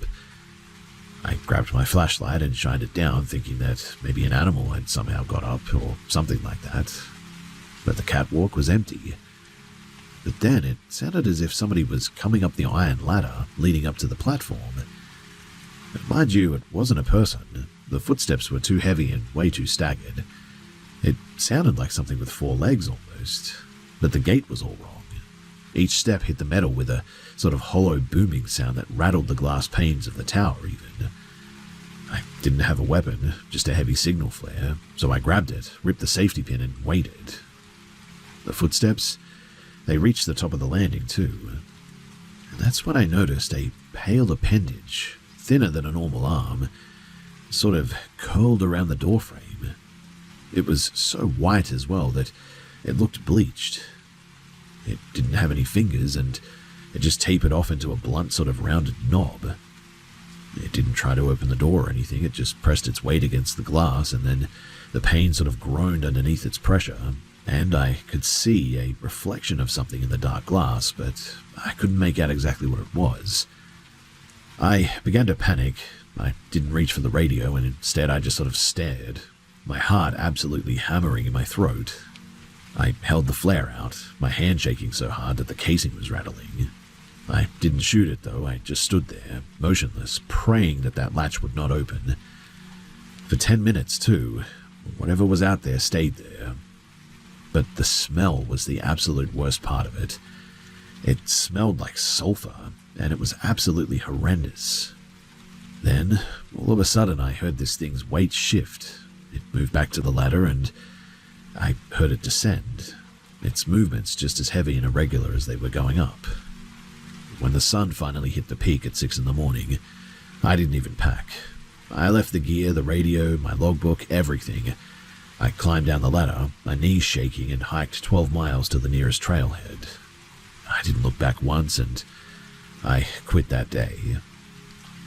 I haven't taken a job in the mountains since then.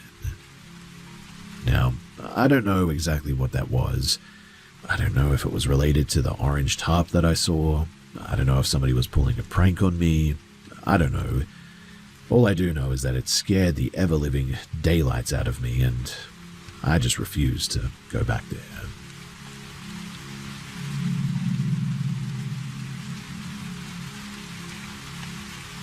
So I was working a temporary gig setting up displays for a trade show in a massive convention center in downtown Seattle. The facility is a labyrinth of interconnected wings and basement-level loading docks that never really see the light of day. It was 1 in the morning, and the main event was starting soon, so the floor was littered with half-unpacked crates and piles of cardboard just everywhere. I'd been working for 14 hours straight by this point, and finally I had a break, so I headed to one of the older industrial-style bathrooms near the service elevator. The place, though, was absolutely huge. White tile from floor to ceiling, harsh fluorescent lights that hummed, and about 20 stalls that hadn't been updated since like the 80s at least. I walked to the far end of the row of urinals, and I was alone. Or so I thought at least. A few seconds after I started, the sound of the heavy steel-plated exit door creaked open, echoing through the room. There were no footsteps, just the long drawn-out groan of the hinges. I waited for the sound of footsteps on the concrete, but there was nothing. I kept my gaze fixed on the wall, and a moment later, somebody stepped up to the urinal directly to my left. I didn't turn my head. That's just the unspoken rule, but I could feel them standing there. They weren't moving. They weren't breathing in short, sharp, and wet gasps. I finished up as quickly as I could, but as I reached for the handle to flush, a hand, long and covered in what looked like dry blue ink or dye, slammed onto the partition between us. It didn't grip the wall. It just pressed hard enough that the metal shuddered and groaned under the weight. I didn't flush in the end. I turned my head to say something, thinking that maybe it was a coworker trying to play a joke, but the man at the next urinal wasn't looking at me. He was staring at his own reflection in the tile wall, his mouth literally hanging open. His eyes were rolled back, showing only the whites, and he was like vibrating, an intense seizure-like sort of vibration that shook his entire frame. At first, I genuinely thought that maybe he was having a seizure too, and I sort of panicked. But then he started making a sound. It wasn't a laugh, it was a high sustained sort of whistle, like air escaping a pinhole in a tire, rising in pitch until it made my teeth literally ache. I didn't even zip up in the end. I just sort of took a step back and lunged for the door. I didn't look back until I was 50 feet down the corridor as well. And as I turned the corner, I heard the whistle stop instantly, replaced by the sound of 20 stall doors, all slamming shut at the exact same time. Just a huge bang. Well, as you can probably imagine, I didn't go back down there. I walked straight out to the parking garage, sat in my truck for the rest of my break, and I tried not to think about it. My hands, though, they just wouldn't stop shaking. I eventually went and spoke to a manager at that time, and I asked them about this guy. I described them to him and asked what his problem was, but none of them could account for this guy. It was like he either didn't work there or they just didn't know him or something. I still don't know what to think about that night, but if you had seen that guy and the way that he was behaving, it honestly would have creeped anyone out.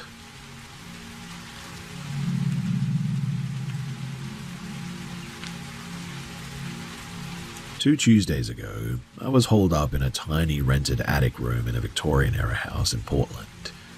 It must have been around 2 in the morning, and I was trying to finish a massive freelance design project. The room was so hot too, and so I had the window cracked open about 2 inches, just enough to catch a breeze from the alleyway below. The neighborhood is pretty dense, old houses packed tight, with narrow walkways between them. I was hunched over my desk, the glow of the 2 monitors illuminating the room, when I heard somebody moving around on the pavement right beneath my window. I leaned back, thinking that maybe it was just a neighbor coming home late or something. I didn't look down at first. I just sort of listened. It was the sound of a bike, maybe, and the bike stopped, and then the sound of a heavy metallic object, maybe a tool bag or something, hit the concrete. I stood up and moved to the edge of the window. I kept my head back, peeking through the curtain. Down in the alley below, a person in a heavy hooded rain slicker was standing perfectly still. They weren't looking at the houses. They were holding a flashlight, but they weren't using the beam to, see. They were holding the light against their own chest, clicking it on and off in rapid, uneven bursts. It almost looked like they were signaling someone, but the alley was empty. Anyway, after a minute, they stopped and they turned the flashlight off, reached into their pocket and pulled out a long, thin, rod-looking thing. It almost looked like a high-end fiber optic scope if you've ever seen one before. They walked up to the back door of the house next door, pushed the rod into the seam of the door frame, and stood there, staring into the eyepiece for a long, silent minute. Upon seeing that, my throat went dry, and I realized that my attic window was the highest point on the block, and from that angle, if I looked up, they would see the silhouette of my head against the blue light of my monitors. So I didn't move. I slowly reached over and killed the power to both screens, plunging the room into absolute darkness, and I waited. The person in the alley didn't move, though. They just stood by that door, looking up at my window, and stayed there for what felt like maybe 10 minutes, completely still. I didn't breathe. I didn't dare slide the window shut. The friction would have been loud enough to hear a block away. And then they slowly turned back to their bike, but they didn't ride away at first. Instead, they pointed their fingers at me in a gun shape and cocked their thumb and pretended to shoot at my window. They then walked the bike silently toward the far end of the alley, stopping every 3 steps to turn and look back at me. They didn't check any other houses, and they didn't look at anything else. In fact, I'm pretty sure that they were attempting to break in somewhere. But when they finally disappeared around the corner, I didn't call the police because I really didn't want to explain why I was awake and why I was looking at my window at 2 in the morning, and honestly, I just didn't think that they would believe me anyway. Plus, what could they really do? Instead, I just sort of sat on the floor, tucked behind the radiator, and tried to think about what I could do next. I did keep an eye out for this person after this, but as far as I know, they never came back. But still, I do know that that lower apartment that the person was trying to get into, that they have young kids there and there's a single mother living there too. And again, I don't know exactly what that person was doing, but it sure looked a lot like a break-in attempt.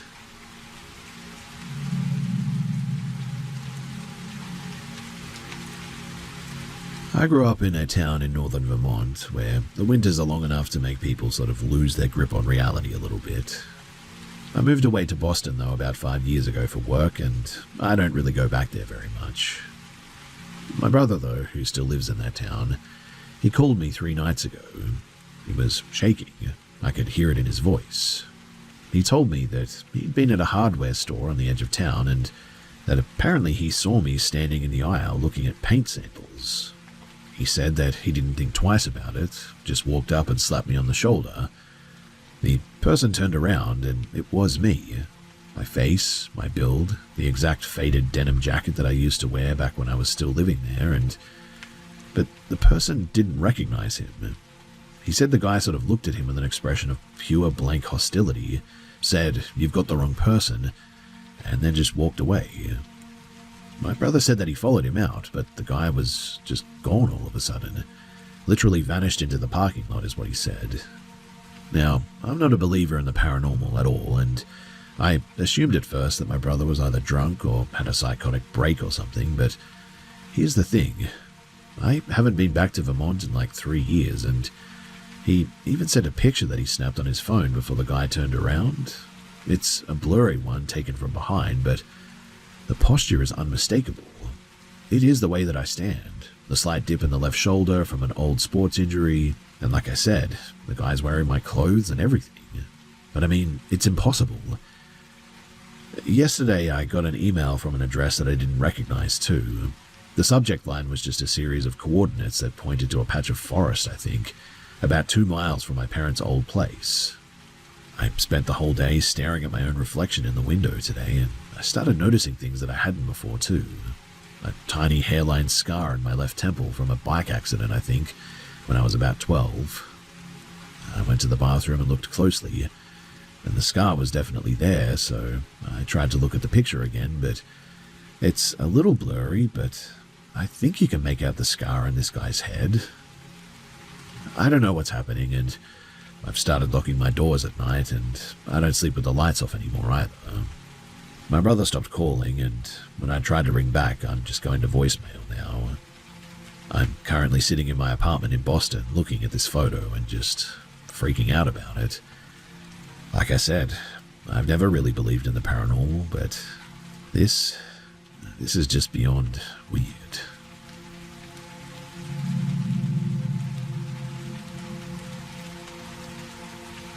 In the summer of 2012, I decided that I'd had enough of all the noise. I was burned out, hovering on the edge of a nervous breakdown from a brutal semester. So I packed my car and I drove north until the pavement gave way to gravel, and then the gravel gave way to nothing. I'd found a listing for a remote seasonal hunting cabin tucked deep into the interior of British Columbia. No electricity, no cell reception, Just literally a wooden box set high in an altitude basin surrounded by ancient, stunted cedar trees that were twisted into agonizing shapes by the relentless wind. My friend, who was just as desperate for a disconnect as I was, joined me. We weren't there for work. We were there to sit on a porch, drink cheap coffee, and stare at the mountains until our brains finally turned off. The first 3 days were perfect too. The kind of absolute stillness that makes you realize just how much tension you've been carrying in your jaw for so long. But the air in that basin, it was never quite right. It always felt heavy, thick with a static charge almost, as if a localized lightning storm was perpetually 10 minutes away from breaking. On the 4th day, though, we decided to hike up toward the ridge to get a better vantage point of the valley. We wandered further than we had actually intended, drifting off the rudimentary game trails and into a section of the forest that felt increasingly claustrophobic. The trees grew tighter, their branches interweaving like fingers, until the sunlight barely touched the forest floor. We stumbled upon the clearing quite by accident. It really shouldn't have been there, too.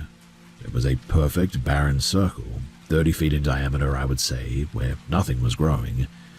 And I mean, it wasn't just cleared, it looked sterile. In the center stood a single massive stone cairn as well. This wasn't the kind of haphazard pile that a hiker builds to mark a trail to. It was a huge spiral of slate, stacked with a precision that you couldn't have slipped a blade of grass between the layers. I felt at the moment, though, that we stepped into the periphery of that circle. A weird feeling, like the sound of a high-voltage transformer almost, vibrating in the back of my skull. My friend, he didn't say anything, though, but he certainly stopped walking, taking a moment to catch his breath.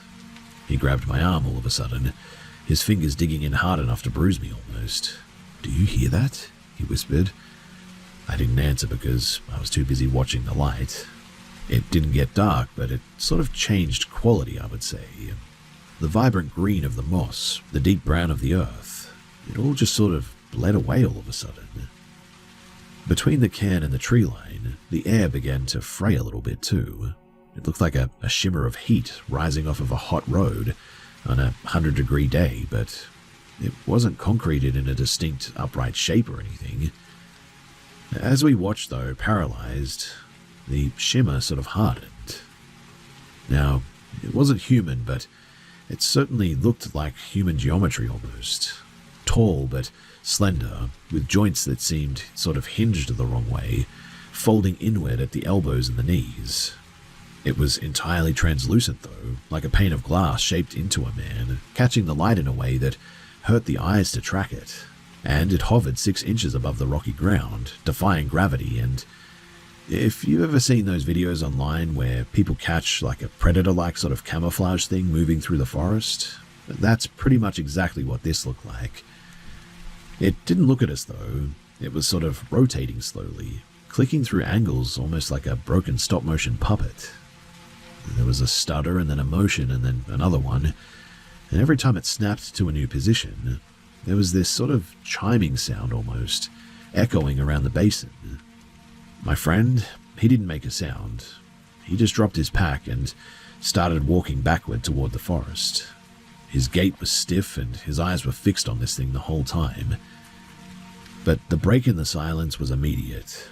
The figure's head, if that's what you can call it, snapped toward us with a violent, jarring pop, like a dry branch breaking. The humming in my head suddenly spiked, and I felt this sharp pain in the back of my skull. I didn't wait to see if it would move toward us or anything. I scrambled up, shoved my friend toward the tree line, and we just ran. We didn't look for the trail, and we tore through the dense brush, branches whipping our faces and tearing our clothes the whole way back, driven by a complete primal terror that had my nervous system on fire. We didn't stop until we hit the cabin too, our lungs burning, and when we got back, we locked everything and we sat there looking at the windows for hours. We didn't talk much about what we had seen, though. I think we were too afraid to put it into words, really, but we certainly acknowledged that it was real. We packed our things in the dark that evening, my hands shaking so hard that I could barely buckle my bags, and we hiked the 10 miles back to the trailhead just before dark hit. I never did go back there, and I never told anyone about this for a really long time. 2 years later, though, I was talking to some people online about this, trying to get some answers from some people who apparently know about all this stuff, and anyway, about 20 minutes into the conversation, one of the guys told me that apparently there had been reports of a glass man in that sector going back decades.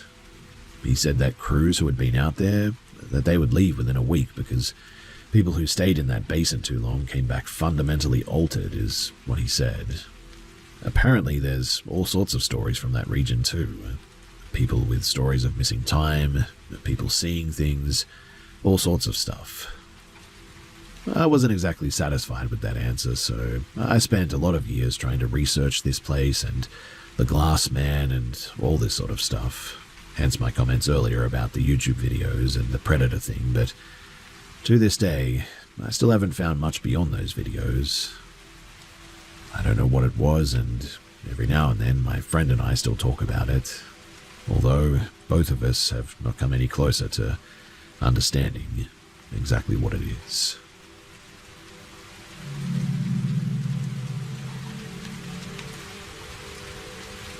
It was late October in 2024. I was staying at a sprawling, decommissioned estate in rural Kentucky, doing inventory for an auction house. The house had been empty for a decade, and I was the only person on the property. My sleeping bag was set up in the library, a massive circular room with floor-to-ceiling shelves, and a heavy sliding oak ladder even. I had been working for about 6 hours at this point, cataloguing rare books, when, at some point, the temperature in the room just dropped sharply all of a sudden. I could see my own breath frosting in the air even. I stood up to adjust the thermostat, and that's when I saw her. She was standing at the far end of the room near the fireplace. She was wearing a faded, high-collared Victorian dress, her back to me, her hand resting on the mantel. Hey, I called out, my voice sounding a bit flat and dead in the huge room. The house is off limits. How did you get in? She didn't turn around, but she answered. I've been waiting for the inventory to finish. Her voice, though, was weird. It was sort of distorted in a sort of echoey way. I froze. I shone my light directly on her from my phone. The light passed right through the fabric of her dress, though, illuminating the mahogany paneling behind her. She wasn't solid at all. I took a step back upon seeing that. Who are you?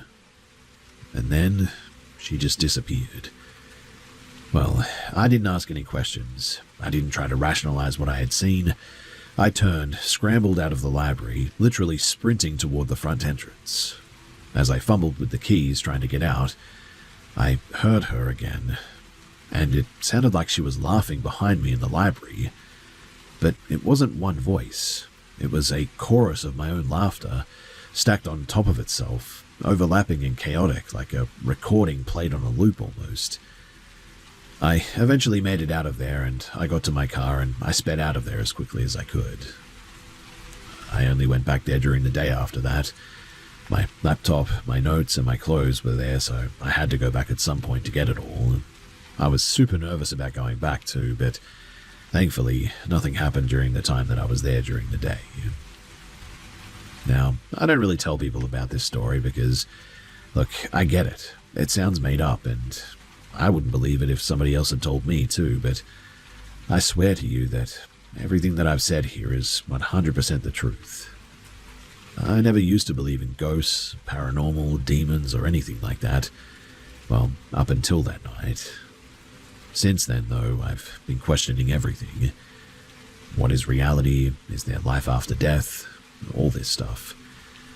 It's hard to explain just what an existential sort of shift this is to somebody who hasn't really gone through something like it, but anyway. What do you guys think that she actually was? Was she a ghost? Was she a demon? Or something else entirely?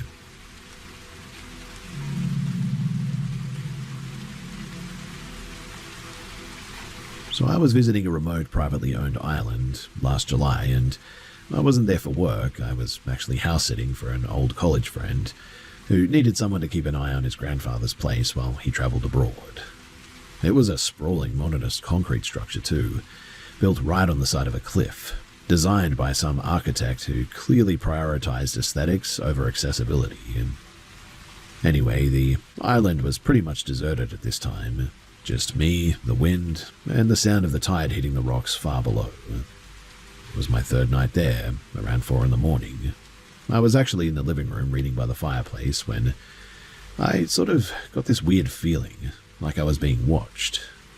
It became so strong, in fact, that I stood up and walked to the floor-to-ceiling glass wall that separated the living room from the terrace, and outside it was pitch black, but the floodlight was active. I then noticed that there was a woman sitting on the edge of the terrace, her legs dangling over the cliffside. She was wearing a woolen cardigan that looked completely soaked through. She was also shivering a lot and looked really cold. Obviously, I didn't open the door. I just sort of knocked on the glass, and she stopped shivering immediately. She didn't turn around. She just sort of tilted her head to the side at a really weird angle until her ear touched her shoulder almost. And then she stopped, and then she stood up. She didn't use her legs, though. She just sort of pushed off with her hands and rose into a standing position, as if she were weightless almost. She turned around, but I couldn't see her face. It was, like, all blurry. I backed away even more, tripped over an ottoman, and hit my head on the coffee table, and at that point, I just completely blacked out. When I came to the next morning, the sun was streaming into the room, and the glass was perfectly clear. There was no frost, no footprints, no sign that anyone had been there. But on the outside of the glass, right at eye level, was a perfect oily smudge of a handprint. I must have spent an hour scrubbing at it with vinegar and scrapers and everything, but it just wouldn't budge. It was like etched into the surface almost, as if the glass had been permanently damaged. I did finish my time there, and I watched over the place for the rest of the week, and thankfully, nothing else happened. I never did mention it to my friend either because, well, I didn't want them to think that I was crazy.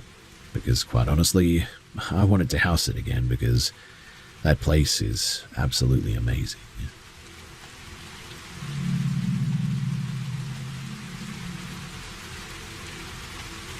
I am normally pretty skeptical of supernatural things, but there were 3 times where I can definitely say that I saw the Shadow Man commonly referred to as the Hat Man. The first time was when I was 5 or 6. My family was living in a house that my parents had contracted to build, so it was not by any means an old house. One morning, like crack of dawn early, I used to be an early riser. My older brother and I were making toaster strudels, and I don't quite recall the reason that I had wandered into the hall that connected the kitchen to the entryway, but I did, and when I was halfway down the hall, I saw a tall shadow wearing a hat of some kind. It was hovering a few feet off the floor. I screamed and I ran to get my brother, but by the time that we went back to the entryway, it was gone. The second time was at a completely different house, also freshly built as a part of a new subdivision. I was a teenager in high school at the time, and this encounter has less of a story, I guess. I was home alone one night. The lights downstairs were off. The only light on was the upstairs hallway. I got hungry at some stage and went down to get something to eat. As I came back up the stairs, I felt a strange urge to run up them to my room, which was right at the top of the stairs. When I reached the second floor hallway, I chanced to look behind me, and I saw the same hat-wearing figure at the bottom of the stairs. Now, with the way the light fell, it could have been my own shadow, but my shadow was on the stairs, and this entity was on the ground floor, again hovering just above the floor. His form was somehow distinct from the darkness of the unilluminated lower floor as well. I promptly entered my room, and I decided not to go downstairs until morning. Now, a few years later at a third house, this time the house was a bit older. As it was not built for my parents, they just moved into it. I was living at home after college, and again, one late night, I went downstairs to get a late-night snack. Not being as familiar with the house, I did turn the lights on to navigate to the kitchen. Turning them back off as I went back upstairs, I once again felt the urge to run up the stairs. Turning around at the top once again, I saw a shadow of a man in a hat. I looked away, then back, and when I did, he was gone. Now, I haven't seen him since then, and now that I live at my parents' newest house, I wonder if I ever will again. It's another one that they had built, and I've only seen this entity those 3 times. Each time was late at night or early morning, all different houses owned by my parents, and always by the front door, always a shadow in a hat. I specify my parents own the houses because I never saw it at my friends' houses when I stayed over, or in hotels or on vacations or anything. I didn't see it at either of my apartments in college, nor while I briefly lived with my grandmother or at the apartment that I lived in last year. It wasn't until I recently learned of the Hat Man, a paranormal entity apparently seen by many in the world, with eerily similar descriptions, despite no relation or contact between those who saw it, that I've put everything together, and I now know this figure as the Hat Man. I'm still researching and learning about this topic, but if you've got anything to add, then I would love to hear it.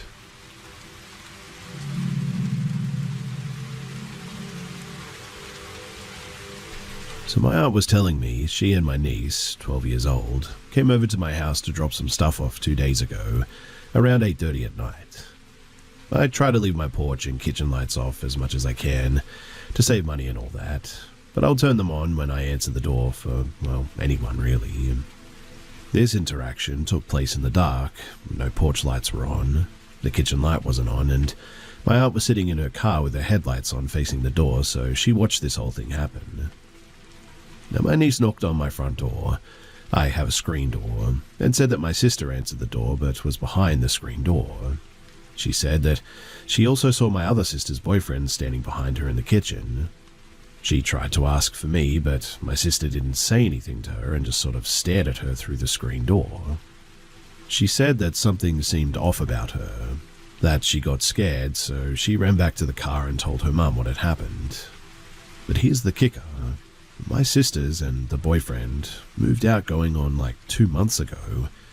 I live completely alone. I was home alone that night, in fact. I was in my room the whole night, and I didn't hear the knocking or the talking or anything. The only thing I remember happening was my dog barking. I paused my TV and sat in silence, trying to hear anything that would make him bark, but heard nothing. I don't know what time that was exactly, but I'm assuming that he must have heard the knocking. I asked my aunt over and over again if she was sure that that happened because, I was home alone, and there is no way either of my sisters or the boyfriend could have answered the door that night. But she and my niece swear that that happened, and now I really don't feel comfortable in my own home. My dog this morning kept growling and barking. He's very sweet and quiet unless he feels threatened or in danger. He was barking at something that I couldn't see or hear, and that freaked me out even more.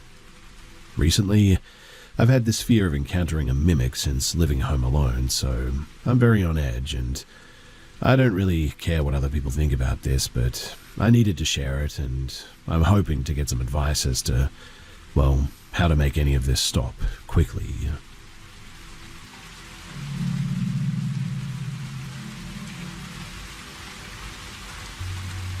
So picture this. It's Connecticut, middle of winter in January of 2008, and we had just gotten lots of snow.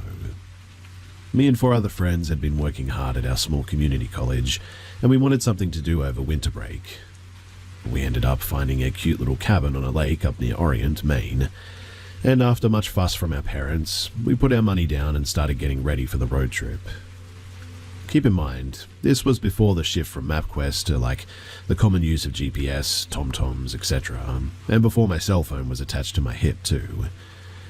But we found directions on MapQuest though, and set off on our first taste of freedom in a while. We packed into my friend's small red Acura and drove the 8+ hours from CT after our last college course around 2 p.m. Looking back on this, it was a horrid idea to pack 5 kids into a small car in the middle of winter and drive in the northern states. It was cold and dreary the whole ride up. That wet and cold that sticks to you, you know it if you've been in it. The driver, his name was Jay, he was in love with his Acura. He had very strict rules for driving, gassing it up and stopping, So we settled into the car for a long stretch of driving and blasted some music to pass the time. Further north, we got to where the weather sort of became where the roads were, and we became very nervous, and it was icing. The further you get up into mid-Maine, the further the distance between exits, snow lights, and all that is. It's basically just the moon and the stars. Looming pine forests line the two-lane highway, and it's a sparsely populated area. Tiny little towns, mile off of the highway, peppering the landscape. Because of this, we agreed to make one long food stop only for dinner. Delicious Taco Bell. And before heading into more desolate areas, during dinner, I made the rookie mistake of getting a giant Sprite, but made sure to use the bathroom before we left, and we continued on into the night. Infrequently, I spotted glimmers of lights from little homes and towns passed from the passenger seat, and after a couple of hours, there came a point that I really needed to pee. When I mention it, it's usually at the last minute, and it was an imminent nuclear-level disaster if we didn't stop soon. But there were no signs for a gas station on, well, any of the last 10 exits for the past 40 minutes, and I was ready to pull over on the side of the road I was busting. It was beyond painful. But my friend driving was paranoid and refused. He said, something just didn't feel right. It doesn't feel right to stop. Now, I'm usually very good with sensing strangeness, but I was so distracted by my body mechanics that I didn't care, to be honest. I pressed my eyes shut, drummed my hands and fingers, started singing with music, and pleading to whatever god was out there that could hear me, anything to help distract me. And as if the universe heard my plea and I manifested it myself, the next exit had a small sign for a locally owned gas station, which was going to be absolutely perfect. After a little protest, I let Jay know that his car would soon be baptized in my urine, and so we pulled off. We drove another 10 minutes until we pulled up at this tiny, I'm talking like 500 square feet max, dimly lit and decrepit gas station. Nothing surrounded us for miles, and there was a large paved area that surrounded this small building, seemingly to make it easier for large trucks with small trailers to pull around the back, I guess. A dumpster sat in the back left by the trees. No lights in the parking lot, just light from the sliver of the waxing moon. Inside the shop, there were 2 green fluorescent lights, but they barely reached the 2 old pumps outside. It seemed like the darkness was encroaching on the sickly-looking gas station, almost ready to swallow it. The moonlight, it just didn't seem to touch it, though, and that creepy feeling that we had all started to talk about was now growing stronger. We chalked it up to the unfamiliar territory, and the fact that it was dead of winter in the middle of the night. I practically teleported out of the passenger seat and inside, barely getting out the word bathroom, when the tired, middle-aged attendant slowly reached for the keys and finally tossed them to me, not saying a word, crooking his hand and pointing to the outside corner of the small building. My stomach got that quick anxiety pang. I strongly remember having such an uneasy feeling about going back there. As I ran back out of the door, I demanded everyone come back and stand outside to wait for me, for safety and for company. My boyfriend obliged, and the others understandably stayed in the car. I rounded the corner and did a brief double take as I saw someone standing by the dumpster. Just a dark figure. The moonlight reflected off of their dark, short hair and what looked to be a fur-lined coat. The urge to pee was too strong now, though, for me to care about it for even a moment, and I felt reassured hearing my boyfriend's footsteps behind me, too. I struggled to unlock the door, and as I made it inside, fumbled for a switch. Much to my delight, I discovered that there was no lighting as I started to relieve myself. Fantastic. I called through the beat-up metal door for something, anything to light up this closet of a bathroom. I had left my phone in the car cup holder, unfortunately, and I hear a small shuffling sound, and my imagination was running wild. Bugs crawling around the walls, bumping into spent toilet paper, a person standing in the corner. My boyfriend at the time thankfully had a flashlight. He was in the military and always came prepared. I didn't lock it, so he peeked it through the crack in the door, and my eyes had adjusted to the darkness at this stage. I remember seeing the treetops, the starry night in all of its beauty, and some dark mass by the dumpster again, through the crack, before clicking on the light, which honestly blinded me at first. My sixth sense, for a lack of a better term, was starting to become more prevalent now that I had started to get physical relief. I kept telling myself it's just an unfamiliar area in the dead of night, nothing to worry about. I felt overall unwelcome though, and felt the need to rush too. I remember that unwelcome feeling vividly. I recall my boyfriend. He had asked if I was almost done, to which I replied I was not even close. I heard some talking getting closer, and Sam, the other girl on the trip, made a comment along the lines of, "You see that? Who would be outside at this hour in the cold like this?" And I hear her boyfriend say something like, "Yeah, it's 10 degrees outside. There's no way." Another strange voice came through the door. It was the gas station attendant coming with them. I learned later that Sam had decided to go pee too since we were stopping, and she saw the figure as well. She went inside to tell the attendant about someone outside, and she mentioned that he didn't respond but came out from behind the counter. As I was finishing buttoning up my jeans, feeling a million times better, I swear that I heard breath in my ear. As corny as that sounds, even though I had this deep pit of fear and unease growing in my gut ever since we arrived, in that moment, I convinced myself that it was just me shuffling around on the dirty tiles. Though, I know that I didn't move my feet. Dirt crunching softly does not sound like a human breath either, and even as I share this, my whole body just chills up. In any case, I immediately raised the flashlight up to the mirror that was fogged with the age and the soap scum. No one was behind me, thankfully. I was ready to hit the road, though, and get the heck out of Dodge. So I flung open the door and booked it through my boyfriend, Sam, and her boyfriend, and the attendant, who was standing a bit hunched near them, which was a bit odd, I admit. I scanned the empty pavement.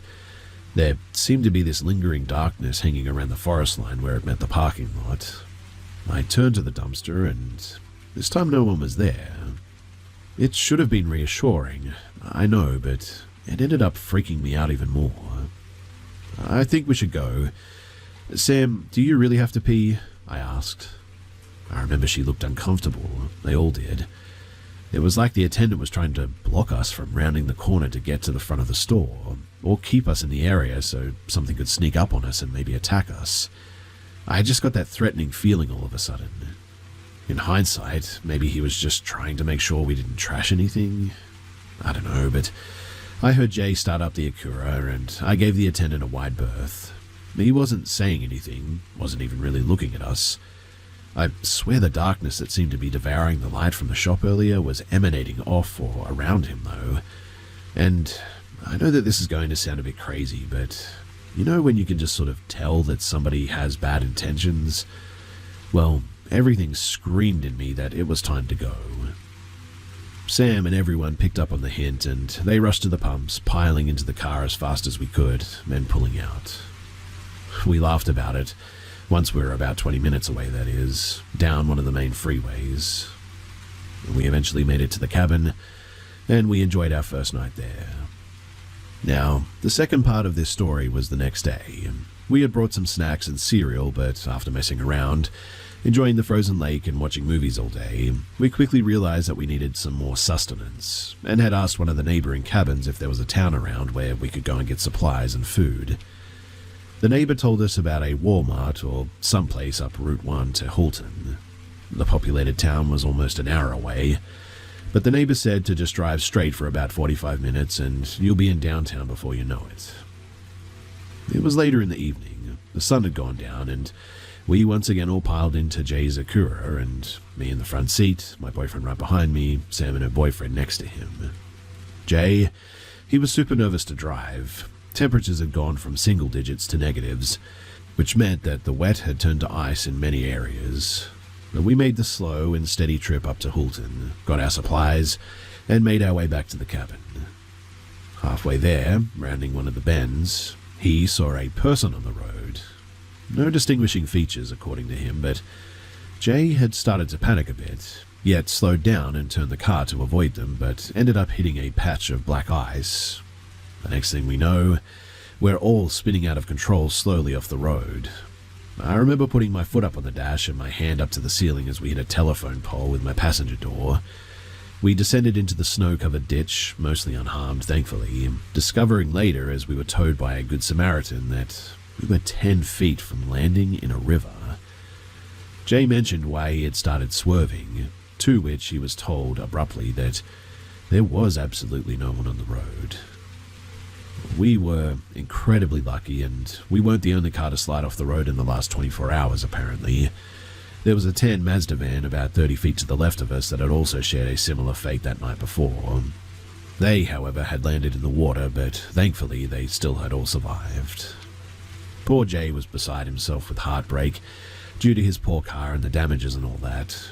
Thankfully, there was a body shop up in Hulton that could help. But he swears, based on what we were telling him on the car ride up the night before, that something had followed us or attached to us. He was adamant it must have been the person from the gas station, but we all didn't see what he saw. Maybe the attendant cursed us. Maybe it was just bad luck and bad timing. Whatever the case, though, we were grateful that nothing more came of it. But we ended up doing a little seance or prayer thing that night to try and detach whatever energy seemed to have followed us, and had no issues during the remainder of the trip, thankfully. We, unfortunately, aren't friends anymore, but I do have a female attachment that I've had a couple of brushes with in the past, and most recently, last year. So, if you've made it this far, then thanks for hearing me out. It was one of the strangest experiences that I've had over the years, and it's something that's always stuck with me. I would probably write the whole thing off as just anxiety, but the fact that Jay saw that person on the road and we didn't see anything, that part has always troubled me.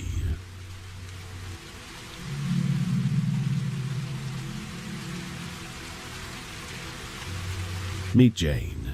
I don't know much about Jane except that she's from a small town and she moved here with her friends and boyfriend for university. When I first met Jane at the pub, I honestly thought that she hated my guts. I mean, she always gave me nasty looks, and when my friends tried to approach her friends, she'd always be rude to me. Jane is pretty, like very pretty. Like every guy in town has a thing for her sort of pretty. But Jane's boyfriend is insane, to say the least. They are regulars at the pub, and I've seen them break up around 3 to 4 times, and the waiter working at the pub, guy in my friend group, says that he's noticed them break up a dozen more, but they always come back together. A couple of months back, though, I had just finished within the gym, and I had just showered when my mum called and asked about this pub, and how's the food there. I told her that the food's to die for, and she said that she and my stepdad were on their way there. I told them that I would meet them too, because I was dying for some hot wings and a burger or something. We sit down. Me and my dad just started drinking beer after beer, and in no time I had downed 5 pints of beer. I was getting a little bit tipsy, but I kept pushing through. My dear friend, Tina, called and asked if I was down for a drink. I told her to come to the pub as I was already there. She was going to meet my folks, and they planned on leaving soon anyway, so she and I could continue then. And that's how it happened. My parents left, and Tina and I continued drinking on our own. The pub was closing, so Tina decided to go to the bathroom, and I walked with her inside to see if I could get another pint, which was when we stumbled upon Jane.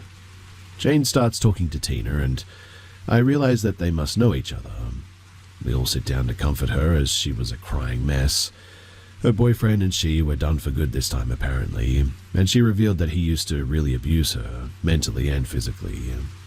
Honestly, I felt bad for her, so when she rested on my shoulder, I just sort of let her. Tomorrow night, I get a DM from her, and she's apologizing about the trauma dumping. I tell her that it's no biggie, as we all need to vent sometimes, albeit I do that with my therapist. Not strangers, but whatever. The therapist is a stranger, I guess, that I pay. In any case, we continue chatting, and she constantly goes between I can't text you and then texting me again, don't text me and text me first when I don't. Keep in mind, this is like 2 days since that interaction. Anyway, one drunken night, she texted me to meet her. It was around 2 in the morning, and I had my little cousin over. That whole night we watched movies, and we had just basically fallen asleep, so I declined her offer. Also, I felt it was a bit weird for me to hang out with her when I was completely sober while she could barely see. I don't know, just weird to me. But the next day, she sobered up and I agreed to meet her for a hangout.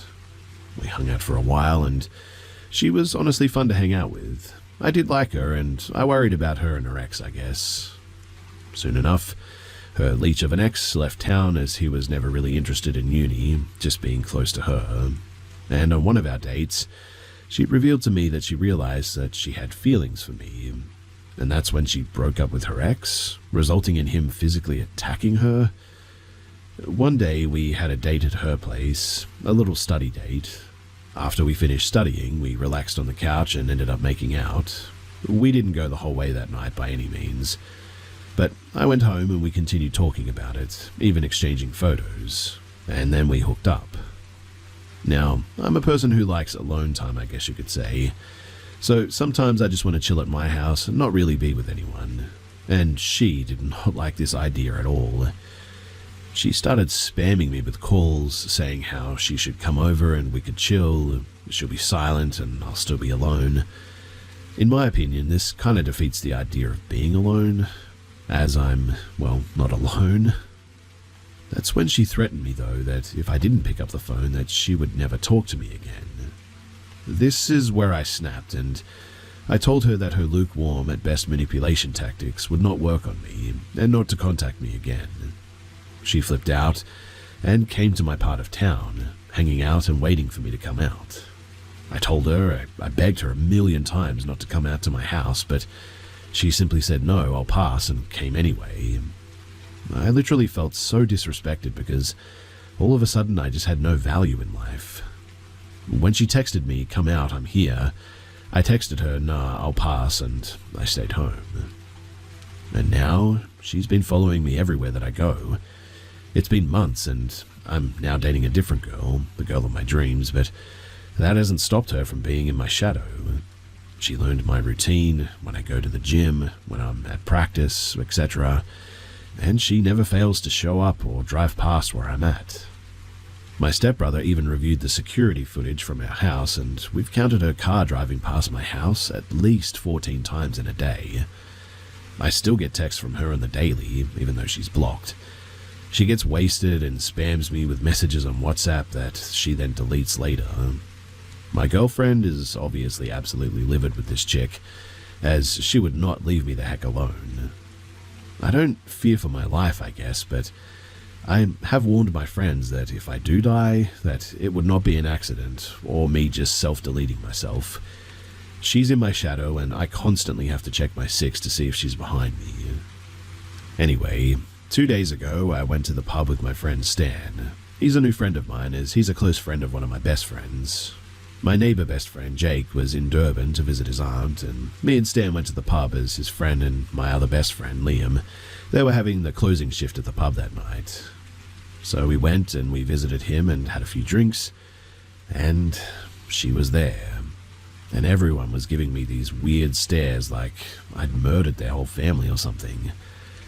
Finally, the shift manager whom I'm close to came to me, and she laughingly told me that Jane got extremely drunk and talked about a man the whole night at the pub while sobbing. She then showed them a picture of me, and according to some other waiters, she was throwing an entire tantrum because she loved me and she left her boyfriend because of me. Regardless, I brushed it off and had to fight off the player accusation, because I'm just not one. Liam finished his shift though. We got into my car and we drove to my house where my girlfriend had already arrived. My mum and her were in the kitchen making dinner, and my stepbrother, younger brother, and stepdad were in the living room just shooting the breeze really, so I joined them with my friends. At one point, I was in the kitchen with my mum, girlfriend and stepbrother, and my mum asked, who made the kitchen into a mess this morning? And my stepbrother said that it was me and my younger brother. We laughed at this, so I didn't hear the doorbell when it rang. My stepdad did, and he went to open the door. Jane, she was at the door and she had let herself in, and she was standing in my living room yelling after me. We came out of the kitchen and we were just sort of staring at her. She begged to talk to me, and I just stared at her and told her that we'd already covered everything. But she continued begging me. My girlfriend pulled me aside and told me that I should just talk with her and maybe it will give her closure and she'll leave me alone then. So I took her to my backyard and she started apologizing for hurting me. She said, I'm sorry, like 15 times. I told her that she has nothing to apologize for and that I just sadly cannot forgive manipulations that easily, and that she should really just give up. She started blaming the alcohol on it though, and how she was drunk that night. I told her that she's been drunk every day for like 9 months now since she arrived in this town. She's only known me for like 6 of those 9 months, mind you. She tells me how she used to drink herself crazy back then because of me too. And here's where I sort of snapped a bit, and I told her that I just caught her in another one of her lies, and she smirked, gave me this creepy look and said, "I love lying to you." The look she gave me, honestly, sent shivers down my spine. My yard was dark and her eyes just seemed demonic for a moment. She was continuously getting closer to me, and I froze. I couldn't step back. Not that she'd hurt me, I guess, as I'm 6'2" and 250 pounds, but a knife could do some good damage. But Jane, she had another idea. She launched herself at me, locking her lips with mine. I pushed her off, yelling for her to stop, yelling no.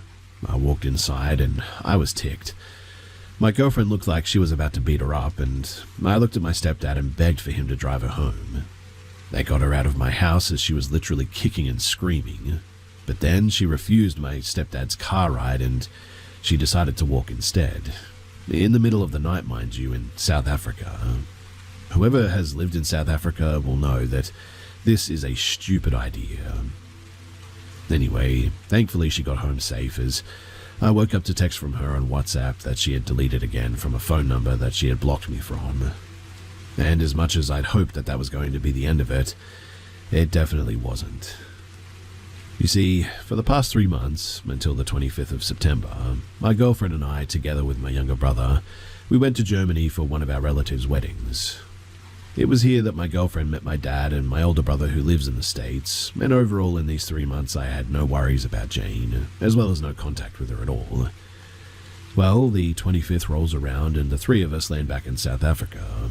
My stepdad picks us up and we went back to my house for lunch, and then I drove my girlfriend back to her house. I was pretty exhausted from the flight, so her and I took a nap at her place, got up at around 7, and she started getting ready for the night out. At 9 we sat in this one pub with 3 of my friends, and my best friend snapped a picture of me, posting it on his story with the caption, "The boys back in town," together with the bald eagle and burger emojis. Man, I hate that guy, but, well, not even 2 minutes later, Jane walks into the pub. We brushed it off as just a coincidence, as she doesn't follow him on Instagram or anything, but we later realized that one of her friends does. We ignored her as we continued drinking. I don't know if she was staring toward us or not, as I specifically instructed everyone not to look at her direction, and overall, it was a pretty nice and fun night out, really. Fast forward to the 27th, though. My friends and I packed my truck as we planned to spend 2 days at Dragon's Peaks, a mountainous area roughly 2 hours from town. I asked my girlfriend if she was willing to come, but she said that she had plans with her girls, so she stayed in town. Well, my girlfriend went into town and into the pub that we usually chill at, and she sat behind the bar as one of her girls works there, and they wanted to include everyone in the hangout. The girl working behind the bar jokingly asked her, "You finally left your man and came crawling back to us, huh?" To which my girlfriend replied with, "I hated him so much anyway, and to heck with him." This is a paraphrasing of the conversation, obviously, as they were just joking around and drinking. But they kept joking about us breaking up and my girlfriend needing her friends again, but they didn't realize that Sam, one of Jane's friends, was there, listening to them. It was around the same time that Jane texted me from one of her burners, and I know that it was around the same time as I texted my girlfriend right away, and that's when she spotted Sam connecting the dots. But Jane asked me to meet up, at least for 15 minutes, now that I don't have a girlfriend anymore. I asked her what she was talking about, and Jane sent me a text saying that my girlfriend is embarrassing me at the pub right now, telling everyone how much she hates me, how I was one of the worst person to be born, and things of this nature. I thanked Jane for the heads up and told her that I will no longer be replying to her texts. And she starts manically texting me even more, begging to me for at least 15 minutes, and she'll get over me and she'll stop thinking about me, but how she needs to see me in person in order for her to fully move on. I told her that I wasn't in town, and She texted me something that fully made me want to get on a plane and move back to the States. She texted me, "Where the heck are you? I watched you having rugby practice this morning."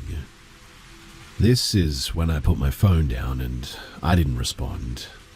She went back to her usual texting me a ton of messages and deleting them before I could see them. She even started calling me.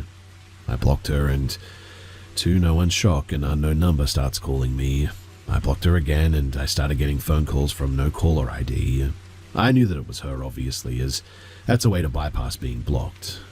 I turned off my phone and texted my girlfriend what happened from my friend's phone, telling her to contact me there if something happened.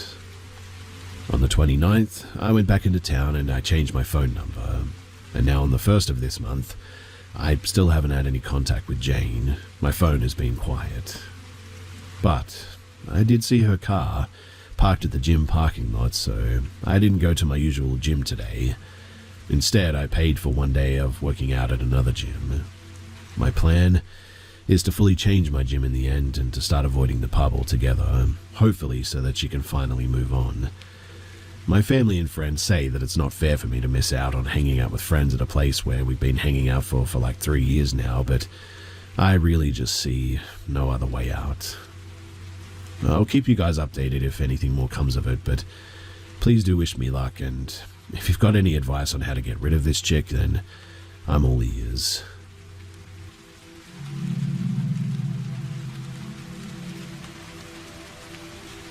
This experience occurred several months after another event, and it was the remaining paranoia from it that helped me realize what was happening, and very well may have actually saved my life. I was 18 at the time, although commonly mistaken for being in my early teens, and had just finished some errands in town and decided to take a shortcut to catch the bus home. Said shortcut being a narrow street on one of the shopping centre's entrances opened onto. It was honestly more of a glorified alleyway, but since the street connected onto the high street, and it was the quickest way into the shopping centre, it usually got a decent amount of foot traffic and was extremely safe to use. However, depending on the time of the day, there may have only been very few, if any, people there, and that was the case on this day.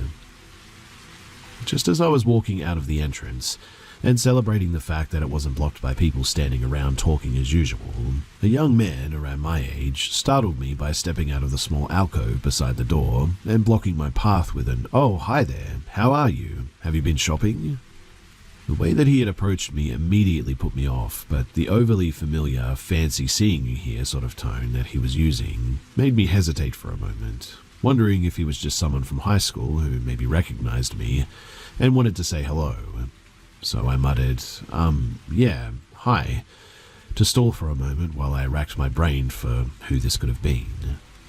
It didn't take me long to confirm that I didn't know a good-looking, fit blonde 20-something with bright blue eyes and a heavy accent, and since I couldn't think of a good reason someone like that would approach me, my socially awkward, non-confrontational past self decided the best way to deal with this situation was to just dodge around him and leave. He didn't let me, though. Instead of taking the hint, he immediately started walking in stride with me on the side of the street closest to the road, so that I was between him and the side of the building. And when I tried to speed up because I didn't like the feeling of being penned in, he sped up along with me, keeping me between him and the wall. As off-putting as that already was, he began asking me questions that seemed innocent enough but all centered around where I was headed, and if anyone was going to be waiting for me there. Where are you going now? Have you not finished your shopping? Are you meeting your friends? Maybe I could come with you, or are you meeting your family instead? Do you have a boyfriend? Is he who you're meeting? Are you going home? Do you live near here, or are you getting a bus? I had already asked him to leave me alone once, and he acted like I hadn't even said anything, so I was ignoring his questions and glancing around desperately hoping that someone else would enter the street with us in case he didn't react well to being asked a second time. And that is why I noticed the second man. He was older, in his late 30s or early 40s with dark hair, a short but scruffy beard, and had the kind of face and expression that tells you that you might need to be cautious when dealing with this person. I have no idea where he had come from. My guess is that he was hiding in the alcove on the other side of the door from the blonde or further down that side of the street out of sight. but he was now walking in line with us, on the opposite side of the road, staring the entire time. I tried not to let either of the men realize that I had seen him while my brain went into overdrive, trying to figure out what their endgame was. Were they going to assault me? I mean, surely they wouldn't risk being caught doing that broad daylight, right outside of a shopping center. Maybe they were just going to rob me.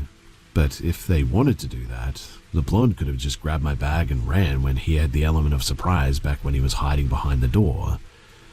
And then I remembered something that made my blood run cold. You see, at the end of the street was an underground parking garage, the entrance of which opened up onto the pavement me and the blonde were walking to, and I would have to walk right past it because of the way that he was pinning me in towards that wall. It would take him barely any effort to shove me through it, and the dark-haired man across the street had been toying with something in his pocket that I worried at first was a weapon. But what if it was car keys instead? What if they were planning to drag me in there and take me into a car, take me to who knows where and do who knows what to me? We were very close to the end of the street now, so I abruptly dropped back behind the blonde and darted towards the road, wanting to get away from the garage and make a beeline for the end of the street, without getting within arm's reach of the dark-haired man. The blonde immediately darted after me and blocked my path, herding me back towards the pavement, and penning me in so close to the wall this time that my arm was almost scraping across it as I walked, all while still talking to me casually as if he wasn't doing anything wrong. They obviously knew that the game was up at this point though, and when I glanced over at the dark-haired man to check where he was, he locked eyes with me, laughed and called out to the blonde in a different language. The best that I was able to determine later was that it was Eastern European, but not Lithuanian, Polish, Romanian or Russian, saying something that made him laugh too and double down on his "is anyone going to miss you" questions, while also asking me if I had ever had a boyfriend, if I had ever kissed a boy, or would I like him to be my boyfriend, etc. Obviously, I continued to ignore them and was panicking more and more as we approached the garage, but fortunately for me, the dark-haired man started to lose his patience with the blonde's lack of progress with me, and began snapping at him, presumably demanding that he get me to answer because the blonde looked worried and his tone was getting more urgent every time the man spoke to him. Only a few feet from the garage, the dark-haired man apparently crossed a line because the blonde suddenly looked furious, stopped walking, spun around and started shouting back at him. I immediately took the opportunity to bolt for the end of the street, and although I heard the blonde shout, "Hey, where are you going?" and what I assume was both of them running behind me, I managed to round the corner and lost them by ducking down the next street, and then several more just to be safe. I didn't feel safe enough to go to my original bus stop, in case they stayed in the area and saw me, so I headed for one several blocks away instead, on edge and jumping at the slightest thing until I was on the bus and headed home. Although I tried to report the incident to the police, they weren't particularly interested since neither of the men had actually put their hands on me and I had no proof of what I assumed they were planning to do to me. I never heard about any abductions, assaults, or robberies in that area, so I'm hoping that they simply gave up after the plan didn't work with me. I'm glad that I was paranoid enough to save myself from that situation, but I do worry sometimes that maybe another girl, maybe she wouldn't be so lucky.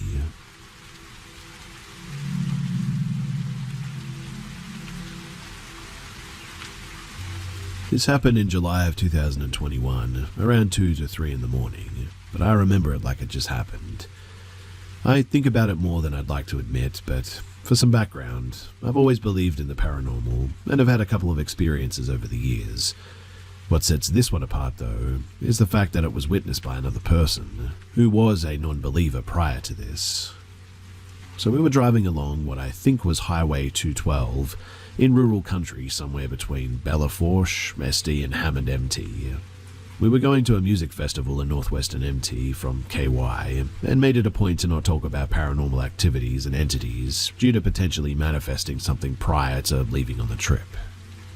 My cousin was driving and I was in the passenger seat. The 2 others were in the back and we had been taking shifts driving so that we didn't have to stay at a hotel and could drive straight through.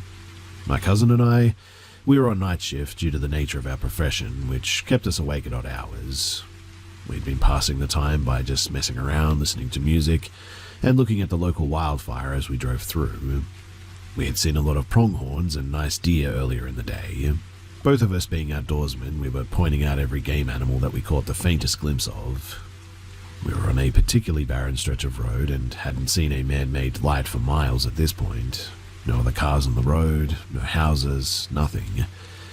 But we were reveling on the novelty of it all, as we didn't have stuff like this back home. I was the first one to point out the deer that was coming into view of the headlights. As we approached, there was clearly something off about this animal, though. My cousin says, "Man, that's a weird-looking deer." The animal was sort of turned broadside to us, standing on the right side of the road facing the highway. It had its nose to the ground like it was foraging. The coat was an odd sort of greyish white, which was odd as deer tend to stay more red throughout the summer. There was obvious flesh hanging from the antlers. This was also odd because the antlers were fully formed. Deer in July should still be in velvet, which means their antlers are still growing. They were also stark white, no sign that they had recently been rubbed. As we got closer, I could start to see that there were patches of fur missing. Not mange, but there were sores, open wounds, ranging from tennis ball to dinner plate size. The bones of the deer were also visible through the skin. It looked like an embodiment of a term that paleontologists use called shrink wrapping. And that's about the time that I noticed how disproportionate it was. The front legs were way too short, the back legs were too long, and the knees bent out to the sides, not backward. The spine was twisted and stuck up in random intervals down the length of the back. The neck was far too long to be on a buck. And then there was the snout. It wasn't built like a normal snout. It was stocky, rigid, and angular. It looked extremely, predatory almost. It was almost as if something had taken deer skin and stretched it out over a wolf's skull. As the front tire became even with the deer's head, it looked up, and it had some strange eyes too. I don't know how to exactly explain this, but they were a sort of deep brown, nearly red color. They were clouded but sort of hollow. Its tongue hung from the side of its half-open mouth. There were visibly pointed teeth, but they were not canine. Deer don't have top teeth in the front, but this one did. It looked like someone had grabbed a random handful of teeth from a jar and sort of glued them into this thing. Not just deer teeth, but a jar full of teeth from almost like random animals. Suddenly, though, time slowed down, and I felt my heartbeat in my ears. My hands and ears got hot, and I gripped the door panel. It locked eyes with me, and I have never been so sure that I was about to die in my entire life. It maintained eye contact and followed me as we passed by it. My cousin said, in a manner of concern that I've never heard from him, "What the heck was that? Did you see that?" To which I replied, "Yeah," and he said, "Are we going to talk about it?" And I said no. And so we sat in silence. The air was thick, and I could hear him breathing heavy over the other two that were snoring in the back. He was gripping the steering wheel with both hands. I turned the radio up, and we just sort of sat there. We went until the next streetlights before we said anything to each other. We agreed not to discuss it until we were back from our trip. We took an alternate route home to see some things that we couldn't hit on the way up there, but I had the feeling neither one of us wanted to go back that way anyway. We've talked about it a couple of times since then. There are people that don't believe me when I tell them, obviously. Most people, though, can tell when I'm not making stuff up, and I don't look for opportunities to talk about it at all, really. If the conversation is right, though, I'm more than willing to share it, obviously. But I always get knots in my stomach thinking about it. I know what many things look like. I know what sick deer look like. I know what deer that have been hit by cars look like. I don't know what this was.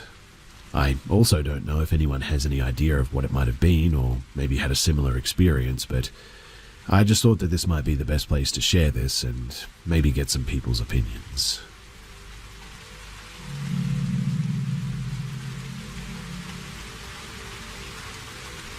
Me and my fiancée just bought our first house, and it seemed fine and nothing seemed out of the ordinary at first. But once we closed on the house officially, and have been doing some renovations before moving in, when I'm alone at the house like 9 to 10, something unexplainable happens. When we first started to get deep into our renovations, we noticed that when we came back in, one morning all the coat hangers in the guest room closet were on the floor. No one had been in that room all day while we were working. I started having freak experiences, the first time when I was working alone, with voices coming from other rooms and my voice being repeated back to me from the hallway. Then that same day, later into the night, I hear what sounds like footsteps and voices again coming from the living room, going into the attic as I'm in the guest room. I get a break for a couple of days from anything too noticeable going on after that.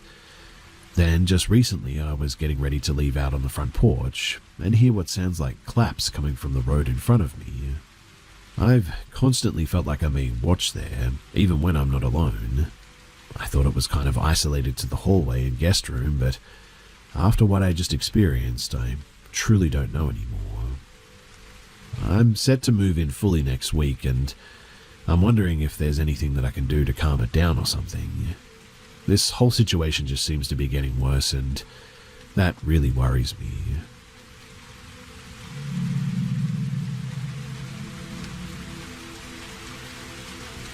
Things used to happen to me that I cannot explain, and I still have trauma from them too.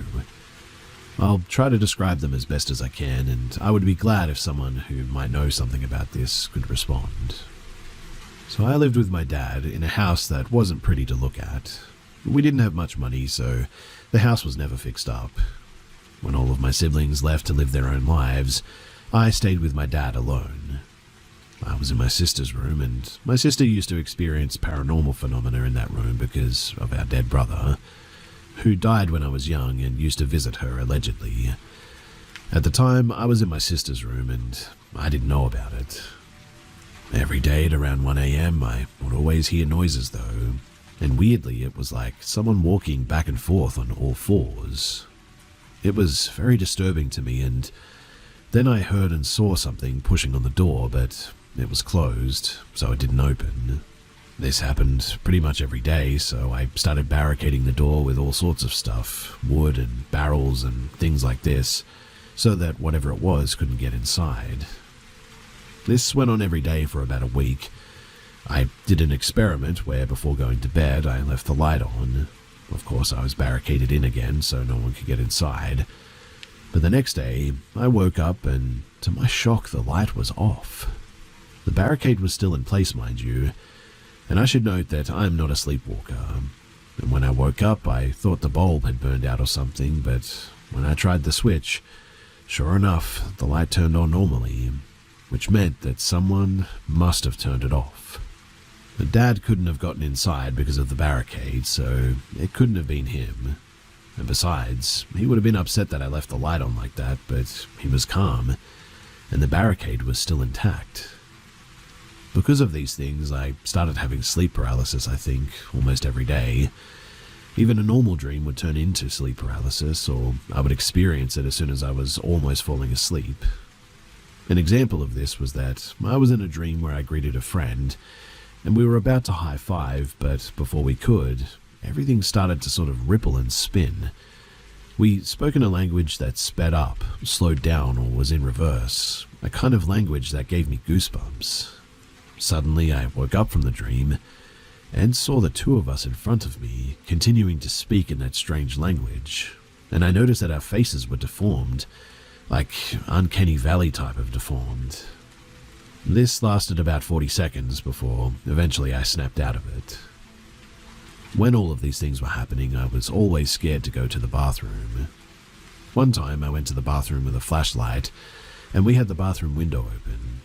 Outside the window was our dog's bed. Whenever he wanted to come to us, he would whine, but at that time of night, it was always this strange whining.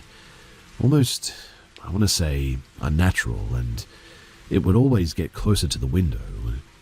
I would always quickly run back to my room before the whining got too close to the window, so I never did actually confirm that it was him. And so, does anyone know what the heck any of this could be? Why was this happening to me? What kind of thing or entity was doing this? I'm also wondering if the entity somehow influenced the sleep paralysis or something, making it so frequent, or if something else was living in my room with me. Honestly, too, I think it's possible because of the experiment with the light. I really would appreciate any of your comments or your feedback.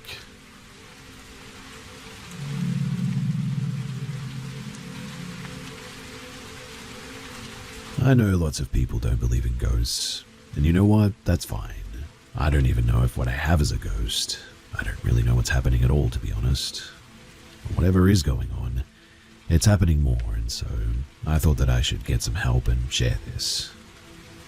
So ever since I was little, I've heard voices calling my name. Always feminine, never sounded the exact same, though it usually sounded like my mum. It's consistent too. For as long as I can remember, I've heard it. I honestly chalked it up to auditory hallucinations. I don't really have any mental illness that could cause it, but your mind can play tricks on you when you're alone, so that made sense to me. And I was always alone when it happened, so I kept it to myself and I just ignored it. Things around me would go missing consistently though, which I just thought was my forgetfulness. But I'd look somewhere for something and then 3 days later, that's exactly where it was. It's been like this for a long time too, but it's never been something that affected anyone else. Until a few years ago, when my friend would hear another woman's voice coming through on phone calls, like someone was standing next to me, trying to sort of talk over me, but she could never make out what they were saying, and I personally never heard it too. I just assumed that it was something weird with my phone, and again I tried to ignore it. Also, I had this little glass bottle with a cork in it that would disappear and reappear, but always with something new inside of the bottle. Nothing crazy, but just stuffing from the dolls that I make out of fur for one of my dogs usually. I left it in a drawer in my living room, and I would check to see if it was there daily. It could have been my husband playing a prank on me for sure, but truthfully, he's not really the type. Though, since I never set up a camera to record him, I won't really know for sure. Anyway, fast forward to now, I'm staying with my parents for a short time. My mum and I are sitting in the living room talking to each other when, clear as day, I hear the voice call my name. It sounded like somebody was right next to my ear as well. I made eye contact with my mother and I asked if she heard it. She said, "Someone saying your name?" And I nodded. She said, yes, she heard it too. Now, this blew my mind because this is the first time somebody else has been around and heard it too. No one else was in the house as well. The TV was on, but we rewinded the show that we were watching and it definitely didn't come from the TV. Weird. But again, I chose to ignore it. Now, a friend of mine has been sleeping on call with me in Discord. I have a little mic on my desk that I use for streaming, and sometimes I have Discord connect to that mic. And at some point, my friend asked me if my little sister comes into my room in the middle of the night to talk. I was confused because, well, I'm a pretty light sleeper. I startle awake and it's really easy to wake me up. When anybody opens my door, I immediately wake up, in fact. But he explained that he would hear me snoring, but also hear my door open and hear a little girl talking, and said that it sounds almost exactly like my sister. He said that it sounds like she's playing. He cannot understand what she's saying, but it's loud enough that he was confused as to how I didn't wake up. I talked to my sister and confirmed that she said that it wasn't her. She said that she doesn't wake up for school until later in the morning, and even then she gets ready downstairs for the most part, usually just coming upstairs for breakfast. I again think that this is weird, but I choose to ignore it. If this is something paranormal, it doesn't feel angry or dangerous, so I'm not really too bothered by it. The other night, though, I woke up to my dog's kennel door being slammed open against the wall. It scared me half to death, and he was in bed with me. He freaked out after staring at the kennel for a few seconds and hid under the bed. I'll admit that I was a little bit spooked, but I just went back to sleep because, what else am I supposed to do? But then, a couple of days ago, I literally watched my bedroom door open on its own. Like, I heard the latch click and the door opened by itself. I can affirm that nobody was there and no one but me was home. I was getting ready for work, so Puppy was in the kennel. And with that, I decided to investigate a little bit because why not? Even if it's silly and not real, I like spooky stuff, so I thought that I would do some research. So I downloaded an app that records noises in the room around me while I sleep, and some sounds captured are clear footsteps, knocking, sounds like someone knocking against wood, and the one that gave me chills was something that sounded like a little kid gasping. It's not super convincing, so I won't share it, but honestly, it's been happening for so long I've just kind of decided that if I do have a ghost friend, I'm just gonna call her Patrice and let her do her thing. If it is real and not just my brain playing tricks on me, then I get to have a cool ghost friend, I guess. So yeah, I just wanted to share this experience that I've been having, and I'm going to keep recording, and if I can hear something other than a little tiny gasp, then maybe I'll share it at some point. If you have any ideas on what could be going on, besides the obvious it's the wind sort of stuff, then feel free to let me know because I'm all ears.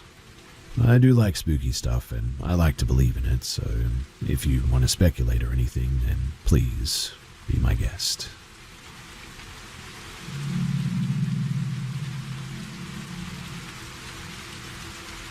I honestly don't even know why I'm sharing this. It's not like anyone's going to believe me anyway. Maybe it's just to get it out of my head. Maybe it's some kind of warning. I really don't know. Last October, I went hiking alone near Mount Hood. I was trying to get away from everything. Work, noise, people. I found this spot in an old Forest Service map called Owl Hollow near Jordan Creek. And honestly, it sounded perfect.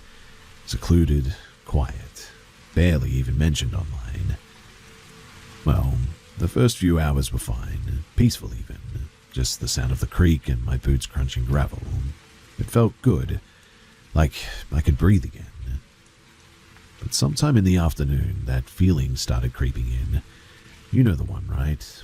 Like somebody's watching you. At first, I tried to shake it off, told myself I was being stupid. Big woods, alone, so of course you're going to feel a bit jumpy. But it kept getting worse. Around 3 p.m., I looked off of the trail and into the trees, and there were a pair of eyes staring at me through the brush, not blinking, just watching me. It wasn't a deer. I mean, I know what deer look like. This was different, lower to the ground, wrong shape, no sound at all. I kept hiking, probably faster than I should have, but I was a bit spooked. About an hour later, I came around a bend and there they were, a man and a woman standing in the middle of the trail. Now, I don't know how to explain it.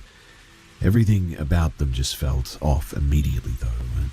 Their clothes were weird, like they'd walked out of an old photograph. Faded colors, stiff fabric, almost dusty looking. I tried to say hello, maybe ask if they needed help, but my voice just kind of died. They didn't say anything either, just stared at me. And when they passed me, they both turned their heads at the same time and smiled. I cannot even describe it right, but it just wasn't human. Their mouths stretched way too wide, and their teeth were wrong, a bit sharp almost and dirty, and their eyes, they just turned black. Not like dark irises black, but like bottomless pit black. I almost threw up then and there, and I almost ran, but they just kept walking like nothing had even happened, disappearing into the woods behind me.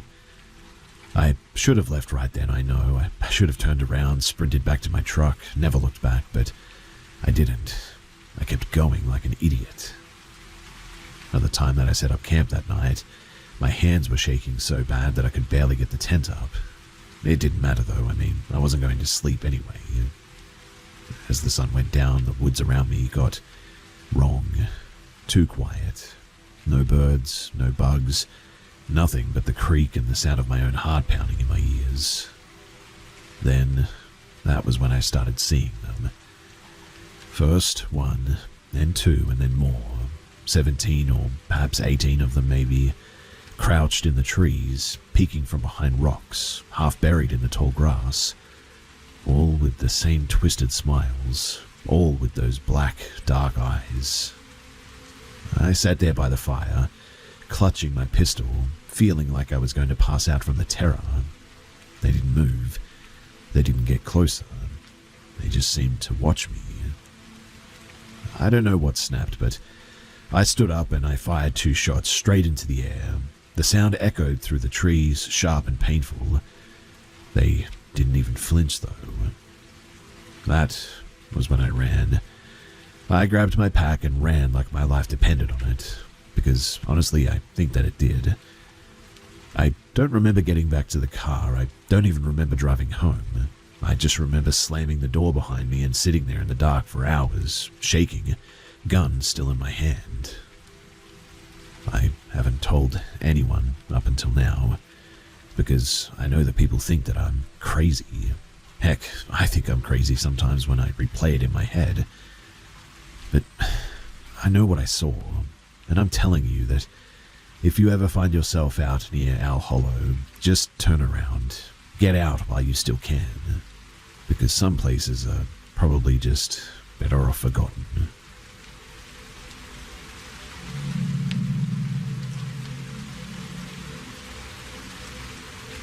Just to give a bit of context first, I've been training for long-distance hiking for the past few months now. I cannot drive, so I tend to go in the local area, which, to be honest, I'm quite bored of now, but I also suck at reading maps, and I've been doing this solo, so I know that I can look after myself alone. Well, last Monday, I was on my usual trek.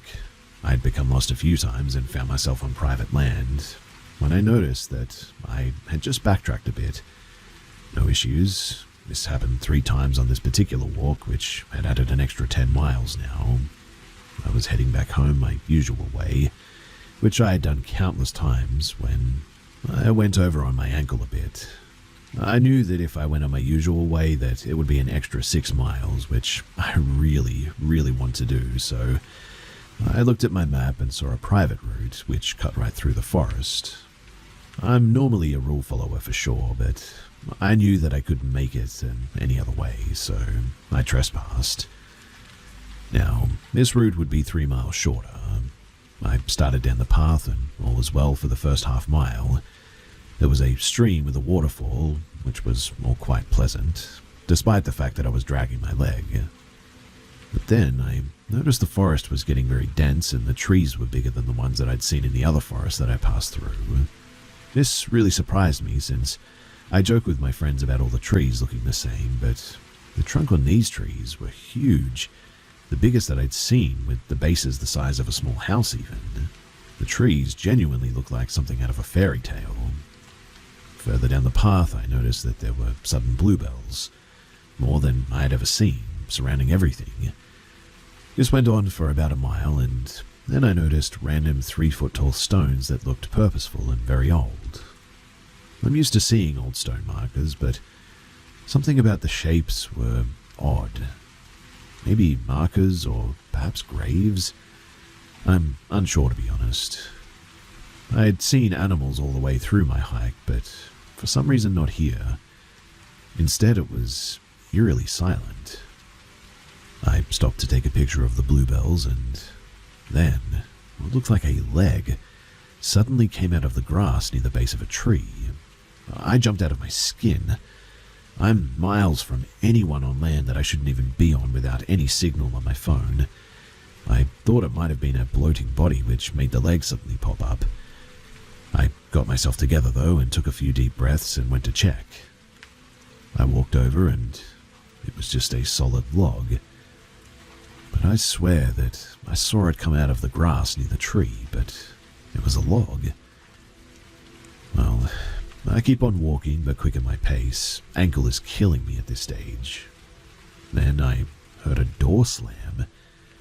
I can assure you, though, that there were no buildings here. Maybe it was just a tree?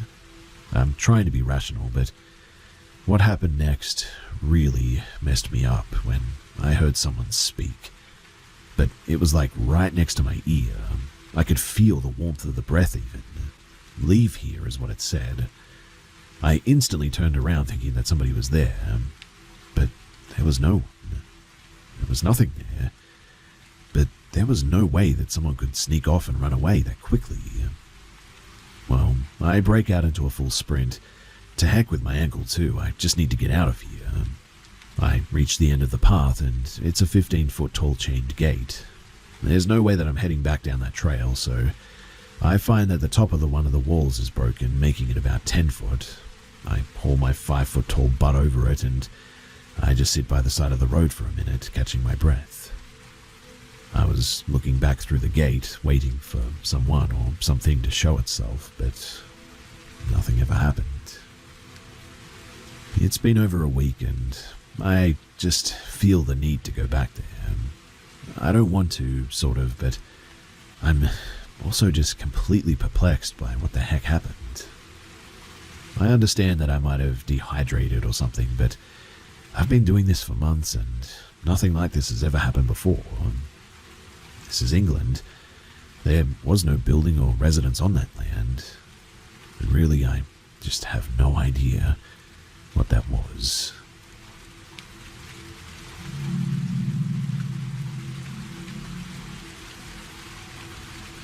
This is a bit of a short one, but I would genuinely love your opinions. So, basically, me and my whole family were just camping at Penderosa Reservoir in California, if that name sounds familiar to anyone. Me and my brother, we were going fishing, and it's late at night by this point. We're walking down a trail 5 minutes away from our campsite, down to a burned-down cabin, which has trash everywhere, and everything about it is just creepy as heck. Someone could definitely stalk you from all the overgrowth there, so I don't know why we went fishing down there, but we tried to find a good spot, and as we go down, I start getting this feeling that something is just watching us, which I've never really felt before, until now, and it made me really creeped out. So much so that I had my brother walk me back. He ended up going back to the same spot to go fishing, unfazed by the whole thing. And while he's sitting on a rock, something starts moving down in the bush behind him. He was telling it to get away and it stopped for a second. Then he turned around and it was starting to move closer to him from what he could hear. So he moves to the other side of the fishing spot. And that is when he really started tripping because it moved with him through all the brush and the ivy growing there. Obviously, he really starts getting creeped out, but still continues to fish. Honestly, I don't even know how, but he's just crazy like that. He ended up catching another fish at some stage, and just as he's taking the hook out of the mouth, he hears it run again, and the fish flies out of his hand. My brother runs back to the other side. Also, too, in order to get to the fishing spot, you have to climb down a steep hill, and whatever this thing was right up the hill. As he looks up, he saw its face and neck, and he tells us that whatever it was, it had no eyes or mouth or nose, just ears, a neck, a sort of face, a sort of spot where a face should have been, and it was squatting in the bush. He screamed at it to leave him alone, and that's when he called us, so we go out to get him, and he ran it away as he was talking to us. We get down there to him, and he seemed like he was keeping it together just and didn't want to scare us. He told our mum what it was, and they didn't want to speak about it while it was dark. So he told us this morning, and I just cannot get over whatever this thing was.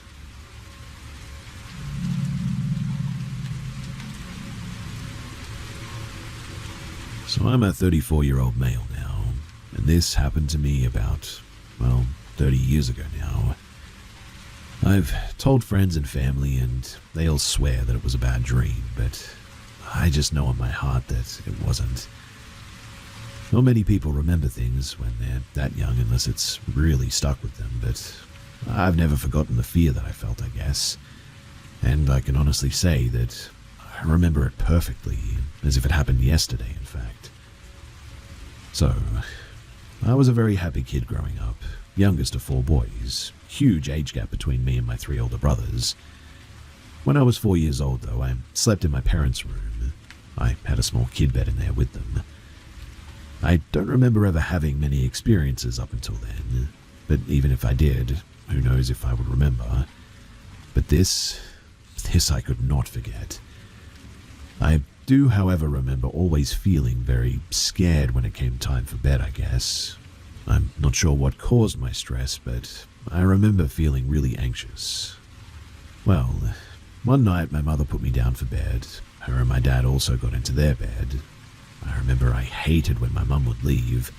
I always felt very scared, as if someone was around and could take me at any moment. I would always ask her to rub my back until I would doze off, and even then I would hold her hand so that she wouldn't leave. Even though my parents were only 5 feet away at their bed, I always felt uneasy. I never watched any scary movies or had any real reason to feel scared, mind you. I just sort of was. This night went like any other as well. Mum puts me to bed, I fall asleep, and at some point, or so I think, I remember I was laying on my stomach when I feel someone rub my chest and caress my face.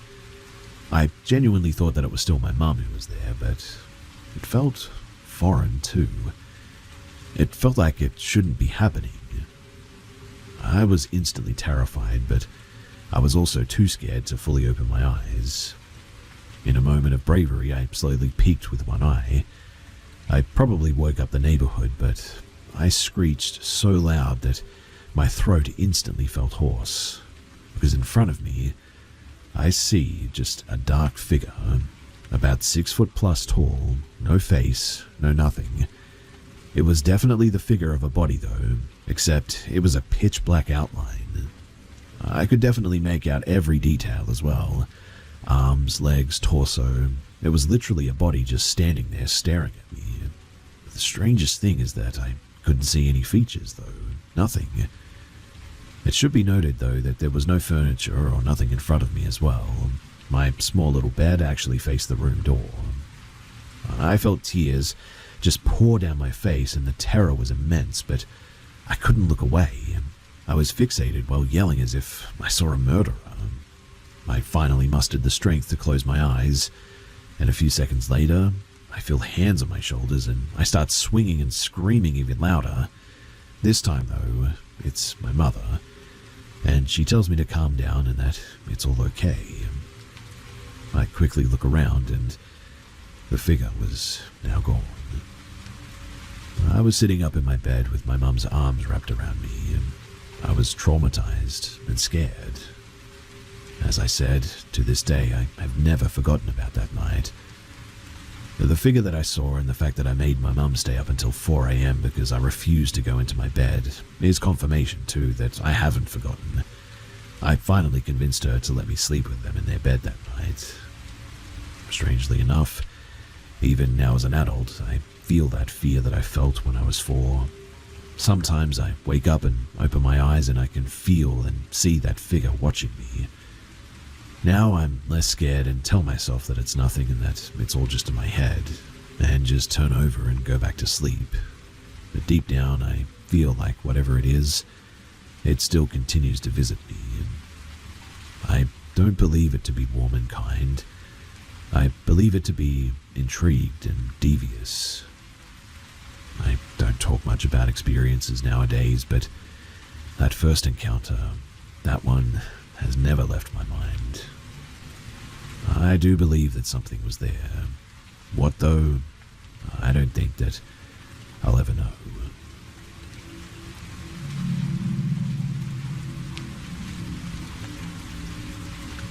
I'm really not sure how to start this off, so I guess I'll begin with the very first encounter, if you will, that I can remember having. I've always been pretty skeptical of ghosts and all things paranormal. I have a hard time believing things that I've never seen or experienced firsthand. But some pretty tough things happened in my personal life, and they all led me to move in with my ex and his family, which consisted of his parents and his little brother. I moved into their house, and the first year or two, nothing weird or out of the ordinary happened. I do feel it's important to mention that I'd fall asleep listening to YouTube as often. Yes, I'm a bit weird, sue me, but anyway, one night my ex was gone on a 24-hour shift, so it was just me and his parents and his siblings. It was around midnight and I was playing a game on my PC. I had one of the headphones hanging off of my ear, and that's when I heard the noise of something smacking the ground. I turned around and was fully convinced that it was just one of my cats knocking something off of my bed. That's when I immediately noticed that all three cats were laying at the head of the bed, two of them cutely enough snuggled into each other. And then I see what fell. A small box of pads that I'd bought for myself a few hours prior. Now, I know that I had those set at the foot of the bed, but not so close that they'd slip and fall off the bed themselves. And even so, they landed about 3 feet out from my bed, so it wouldn't even make sense in the grand scheme of things, really. Because if they truly just slipped off the bed on their own, they wouldn't just land 3 feet away from my bed. It's a square box falling on even and flat ground, not a ball that has potential to roll or anything. I remember being really weirded out by that, but just sort of thought, weird, but whatever, and went back to my game. My next incident happened a few weeks later. Again, my ex was at work on another 24. It was around midnight, and I decided to give in to the grumbling of my stomach. I went downstairs, made me a little snack, and snuck back upstairs. At the top of the stairs was a sort of baby gate thing to prevent their dogs from sneaking downstairs at night and getting into things that they shouldn't. I was in the middle of snaking my leg sort of over the gate when I very vividly heard someone whisper my name. It was so odd. It sounded like it was right there in my ear as well, at the corner of the hallway. It was so loud, and it was a clear whisper. I mean, there was just absolutely no mistaking it to be something else. Plus, I have a pretty unique name, so it's highly unlikely that something else would imitate the sound of my name.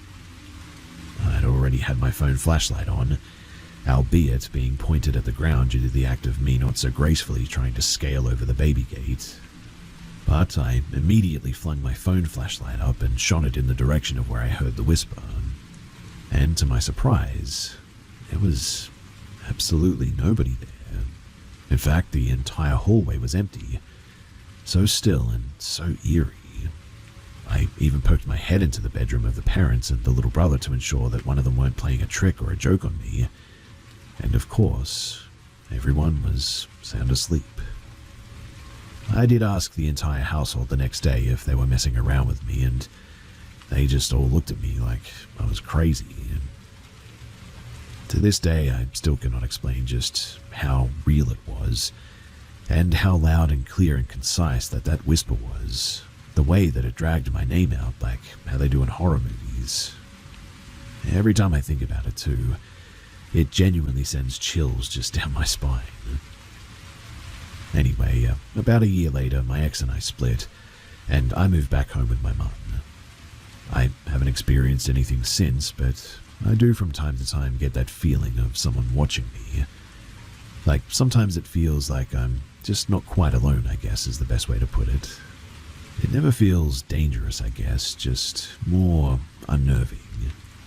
But that could very well just be my mind playing tricks on me, as I know a lot of people experience that phenomenon. I also feel it's important to note, too, that nobody else in that household ever experienced anything, or at least claimed to. In fact, they all thought that I was crazy or just imagining these things. It was just me who had these two experiences. But what do you guys think? Could this be an attachment? Could it have been something that was just lingering around the house at a certain time? I really don't know much about the paranormal world, and I spent most of my life not believing, up until these two incidents, that is. I've been living with my mother for about 6 months now, and like I said, nothing else has happened. Just that creepy feeling that refuses to leave.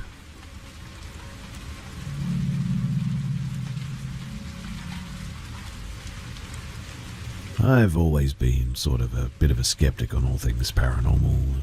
And while I do believe to some degree that there might be something out there, I usually take it with a grain of salt. However, I've started to notice some odd things going on in my home. And while I've tried to rationalize a logical explanation for what could be going on, genuinely, I'm stunted. And honestly, I think that I should give it a shot, just throwing my story here to see if you guys can help me out. So, the first thing that happened was years ago, around 2020 to 2021, I believe. And I remember that it was late at night at about 11 p.m. or so. I'm certainly a bit of a night owl, so I stay up late often, usually just watching memes or reading or whatever. I get thirsty and go downstairs to get a drink of water. I'm by myself downstairs, my family are all in their rooms, and I heard no one getting up and moving around, so I knew that I was the only one down there. As I'm drinking my water, I notice movement out of the corner of my eye, outside of the window just above our kitchen sink. I remember it vividly too. It was a pale, transparent figure walking across the side of our house. I could clearly see legs, a torso, but it was also so dark and the only light being reflected was coming from inside of my home. At first, I was confused because I thought to myself, that wasn't what I thought it was it? I got concerned, thought maybe it was an intruder. So I went upstairs and told my dad. He takes his gun and our dog and starts walking around the house to search for this intruder, but he found nothing. I still could not help but think of how weird it was, though, because I remember where I saw the figure and the direction that it was headed. It led to a dead end at my house, so I don't know where it was going, who or what it was, or how it even got away.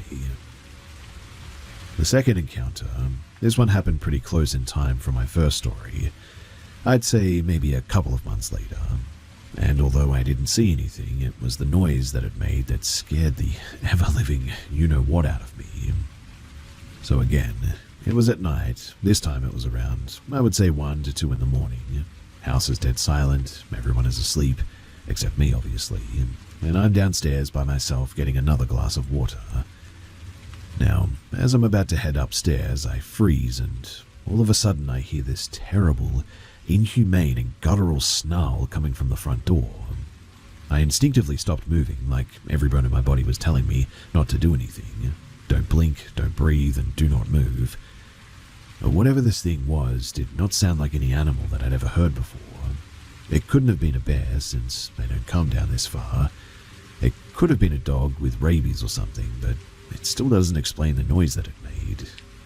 It just sounded wrong, and almost like full of hate. Whatever the case, though, it made me feel unsafe in my own home, which was completely locked up, doors and windows shut, lights off and all that. Yet there I was in the dark, not moving a muscle because my gut told me to just stand still, and I don't even know what I was hiding from. I think I waited a good minute until my body told me that it was safe to move again, and then I slowly tiptoed to the window by the door and peeked through the blinds. Nothing. Nothing at all.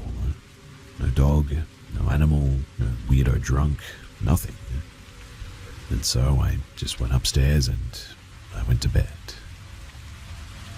The third thing that happened, and this one was fairly recent, happened at the beginning of this year. This time it was around 8 p.m. It was just me and my 3 dogs and cat, and other than that I was completely home alone. I'm taking my dogs outside to go to the bathroom like I always do, and when they're done I get ready to open the door and I notice immediately that they're all pretty excited to come inside. Not that strange, but something just told me that it was a bit odd. Anyway, as soon as I let them inside and shut the glass door, I hear 3 taps on the glass directly in front of my face. I know that it happened too because my dogs heard it as well, heads tilted, ears straight and everything. I remember looking up at it as soon as I heard the taps, and all I saw was just pitch black and an empty backyard. Nothing was in front of the door. In that second, I just looked away and shut the blinds, and in the end, I chose to ignore it. At first, I thought it was my parents coming home and they were trying to get my attention or something. But that confused me because why wouldn't they just come through the front door? Then I thought that maybe it could have been a stranger, which is an even bigger concern, I suppose. We have recently installed some security cameras outside of our house, and we have a camera pointed at our backyard sliding door. When I went to go and check the backyard camera, it showed nothing though. No recent events, no movement picked up. The latest footage recorded was from 5 p.m. and the live feed showed nothing.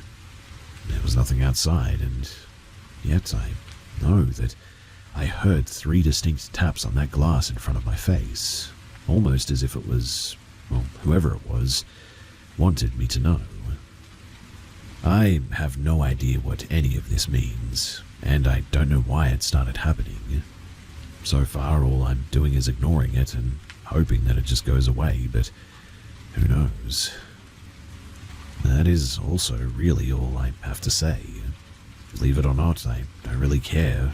I know what I saw, and I know my truth, and, well, that's that.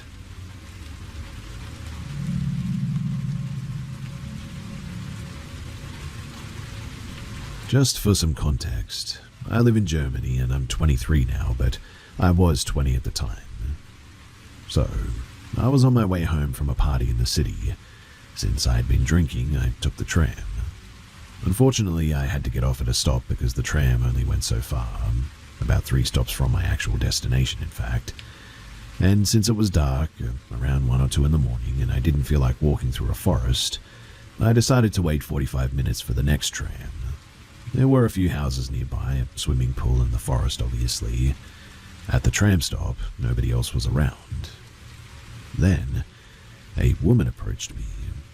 She looked to be around 50 years old, with a backpack. She seemed quite confused, but not threatening. She was wearing slightly ripped jeans and shoes. She only asked me what my name was. I told her that it was Tom. She asked me if I was also taking the tram, and I said yes. Then, out of nowhere, she sat down on the ground and started telling me this story, warning me to be careful. She said that she had problems with some Bulgarians involved in pimping or something. It was so random that I just couldn't even really process it. She seemed drunk and also gave off the vibe that she might have a mental illness or something. Still, I felt like she needed someone to talk to, and people like that can be unpredictable, so I listened, even though it really didn't feel right. She kept talking about her daughter and her son, and then later claimed that she didn't even have a son, even though I had asked her how old he was. She kept circling back to the Bulgarians, though, like it was some kind of an obsession or a tick or something. She mentioned her daughter was a prostitute, and that she didn't want that for her, and she repeated that a lot. She asked if I had a girlfriend, but before I could answer, she immediately switched back to talking about her daughter again. This went on for about 25 to 30 minutes, until she asked me if I had a cigarette. I said no, and she said maybe she still had some. She started shaking out her backpack tissues and chains came out, and then suddenly a knife fell out of the bag. It was kind of like a small dagger, I guess, and I was a bit shocked and froze a bit. She kept looking for the cigarettes while I was thinking, oh no, this is getting way too creepy. The fact that she seemed mentally unstable didn't help at all either. She didn't find any cigarettes, sat back down on the ground and just said, well, I guess we're not smoking then. The knife was laying on the ground the whole time, mind you, and I tried my best to ignore it. My instinct was to run, but I didn't think that would be a good idea. I didn't know what might happen if I tried, so I stayed calm and kept the conversation going, asking her random questions. She never really answered directly, just sort of kept rambling. And eventually she gathered her stuff and picked up the knife. She asked if I thought it was cool or something, and I said, yeah, it's cool, or something like that. Honestly, I had no idea what else to say. Then she said a sentence that I will never forget. She said, I only used it for the Bulgarian. No one touches my daughter. She said it in a very serious tone, then laughed and said it was a joke. I forced a fake laugh, but by then I was way too creeped out. Thank God that the tram arrived shortly after that too.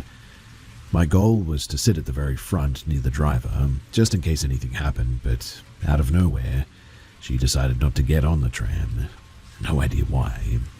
She stood up, said goodbye to me, and just told me to stay the way that I am. When the tram doors opened and I quickly got in, she waved at me and then disappeared behind a hedge. When I got home, I thought about it for a few minutes too. She definitely had some type of mental illness, but at the same time, she was kind to me. Well, kind of, I guess. Like she had two personalities almost. Sometimes serious, sometimes nice. I still don't know what the deal was with the Bulgarian, but maybe he didn't even exist. Maybe she lost her daughter, and maybe that story was just a way of coping or something. Or maybe her daughter really was trapped in prostitution and she was planning something. I never did see that woman again, and honestly, that's probably for the best.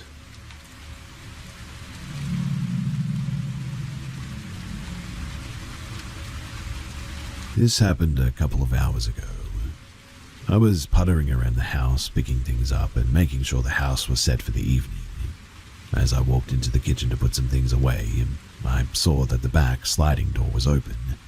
I remembered that I had heard the furnace kick on earlier, so I decided to close and lock the door for the evening to prevent any more unnecessary heat loss. I was about to tell my partner that I was locking the house up for the night when I remembered that I had left my tools outside.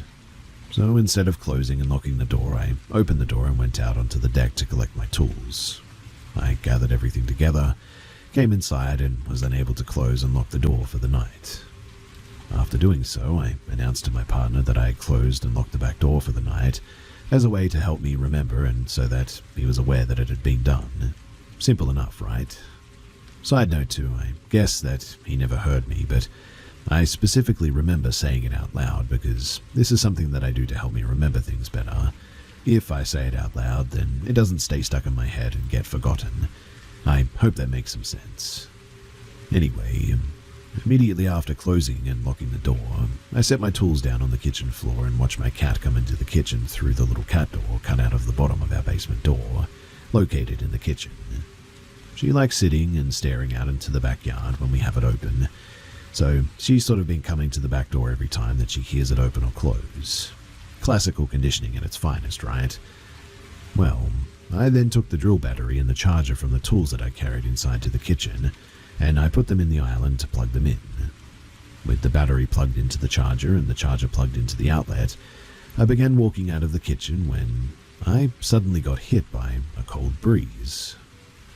As I looked in the direction that I felt the cold air coming from, I was shocked to see my cat laying down and staring out of the sliding door that is now open about 6 inches. My mind started reeling, going over every second from the time that I locked that door to the time that I saw it open. It couldn't have been more than 20 to 30 seconds at most, and that's being really generous. Now, as my brain was breaking, I felt my whole body begin to shake and my eyes well up with tears.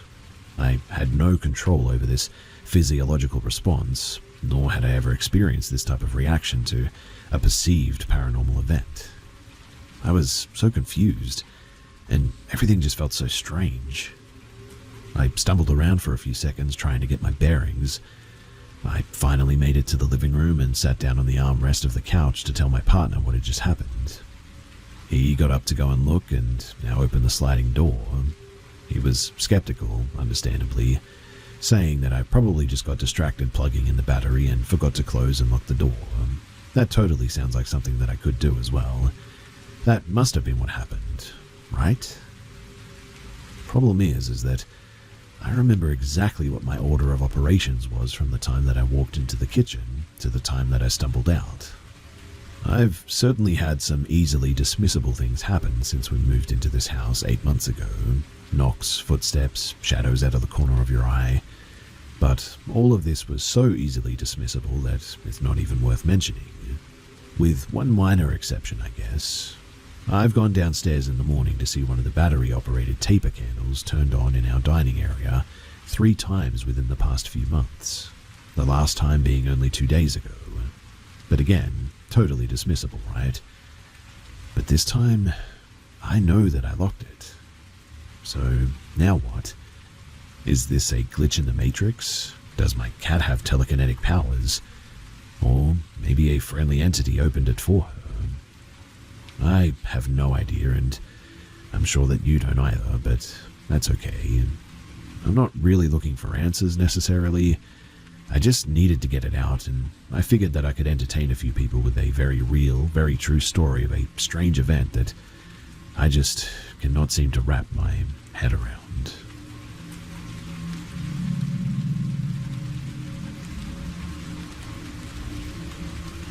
So this happened last night.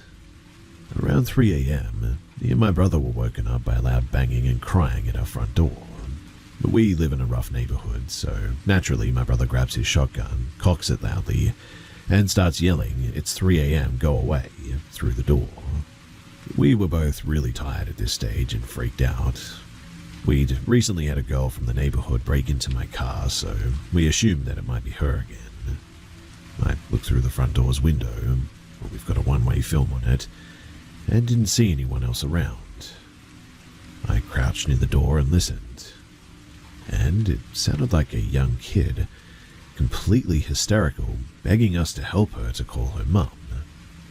I told her that I was dialing 911 and that help was on the way. My brother, in full adrenaline mode, opens the door, still holding his shotgun, and starts yelling at her to calm down. I didn't agree with this approach, but in all fairness, she woke up about half the block from her screaming while she was pressed up against our door. After he opened the door, I finally got to see her as well. Honestly, I was kind of hoping that it was a homeless person from our area or even someone looking to do some weird stuff to us, but it was a kid. And the look in her eyes while she was kneeling at our doorstep honestly just made my heart drop. I was thinking that she was around 14, but she said that somebody crashed into her car down the street and that she left her phone in the wreck so she couldn't call her mother. Things weren't really adding up though, so I asked her a few more questions. She kept begging me to go down the street with her, but I told her no way, we're waiting for the cops. About maybe 10 minutes later, 3 tow trucks drive by, heading toward where we told 911 the crash happened, so I felt safe enough to walk with her down the street. On the way, she keeps asking to hold my hand, and I'm just thinking, you look like a teenager, you're barely dressed, and I'm a grown man walking through the neighborhood that you woke up. It's not a good look. I awkwardly asked how old she was, and she said that she was 18, and grabbed my hand anyway. I felt very uncomfortable, but her emotions were definitely outweighing mine at this stage. Halfway there, the cop shows up. I flag them down and explain the situation. Meanwhile, she's telling the officers over and over I have really bad ADHD and anxiety, while handing me her eyelashes, a full set of false lashes. I really didn't want to touch them, but I took them just to help her feel a little safer or whatever. One of the cops pulls her aside and the other starts casually asking me a few questions. He told me that they got another call about 30 minutes before that a teenager was running across someone's lawn barefoot or something, which I looked over and realized that she was barefoot the whole time. Then I saw them cuff her. I think they suspected that she was on something, which I was 50-50 thinking as well.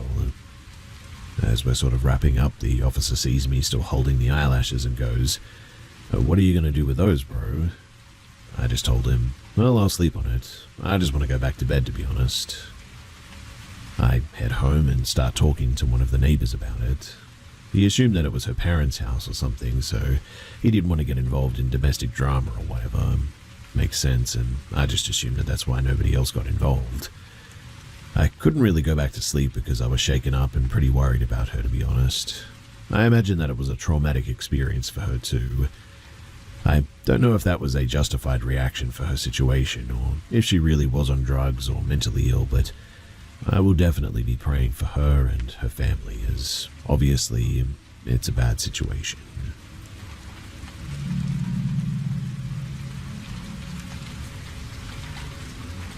So, to set the scene, I'm a female and I'm 22, and literally weeks away from graduating from college and getting my bachelor's in theater arts. I actually only have a quarter of a credit left to get, so I'm doing work in the theater's department's costume shop to get that credit. It's really not anything too hard. I mean, I know how to do both hand sewing and use a sewing machine, so I've spent time doing both things and mending and adjusting garments for actors. The show? It's a musical, and there are some pretty intricate costumes though, so I was excited to help out to get that final bit of credit and graduate. The costume shop? It opened for weekend hours at around noon, but I stayed up late on Friday night, so I woke up at around 1. I got dressed and went to the costume shop as quick as I could, since I wanted to get all the hours possible. Nothing was out of the ordinary, but as I was approaching the theater building, something caught my eye. There was this guy standing off to the side of the front entrance. Now, the front entrance is pretty open. It's this set of pillars, and then there are 3 sets of glass doors that are led up to by a set of steps. Kind of Grecian, I guess you could say. The building is an old one, though, with an addition attached. That one containing the actual theater, while the older building contains mainly classrooms. But this entrance is closest to the way that I usually use to get backstage, and into the costume shop as well. Anyway, the guy was kind of leaning against the stone side of the staircase. And what caught my attention is that I go to school in a very small campus, so usually when I see someone, I immediately recognize their face, even if I don't know their name. But I didn't recognize this guy at all. Physically, he wasn't overly weird looking, maybe a little bit disheveled, but his hair was kind of greasy and he had on a t-shirt and some tattered jeans, I guess. He looked college-aged, same as me, but what was even weirder was that he was wearing this heavy winter parka, even though it was nearing 65 degrees, as well as snow boots. In any case, we made eye contact, and nothing immediately sheeved me out. I'm a bit of an awkward person, so I just kind of gave a polite nod and a smile, and that was that. Honestly, though, I do think that that was my first mistake. He didn't smile back, too. In fact, his eyes followed me as I walked up the stairs and into the building. Super weird, but, I mean, okay, whatever.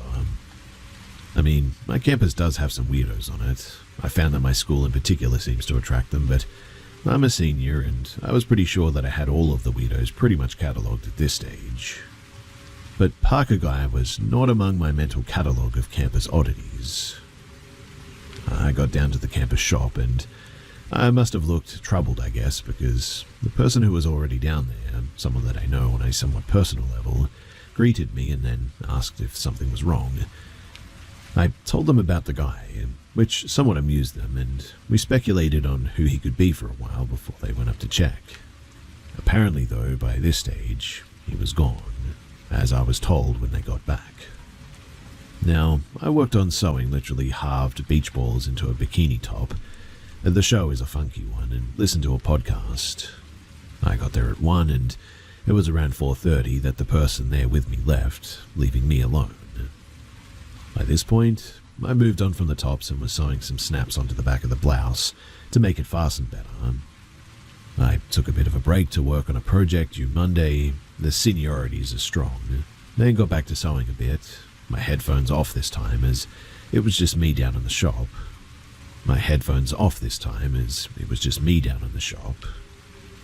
Now, for this next part, I'm going to have to give you a bit of an idea of the layout of the shop. So, it's in the basement of the building, and is a bit hard to get to if you don't know your way around here. The room is relatively large, though. It's sort of shaped like an irregular rectangle, I guess, but is separated by the table set up in the middle of the room, the ones with the sewing machines on them.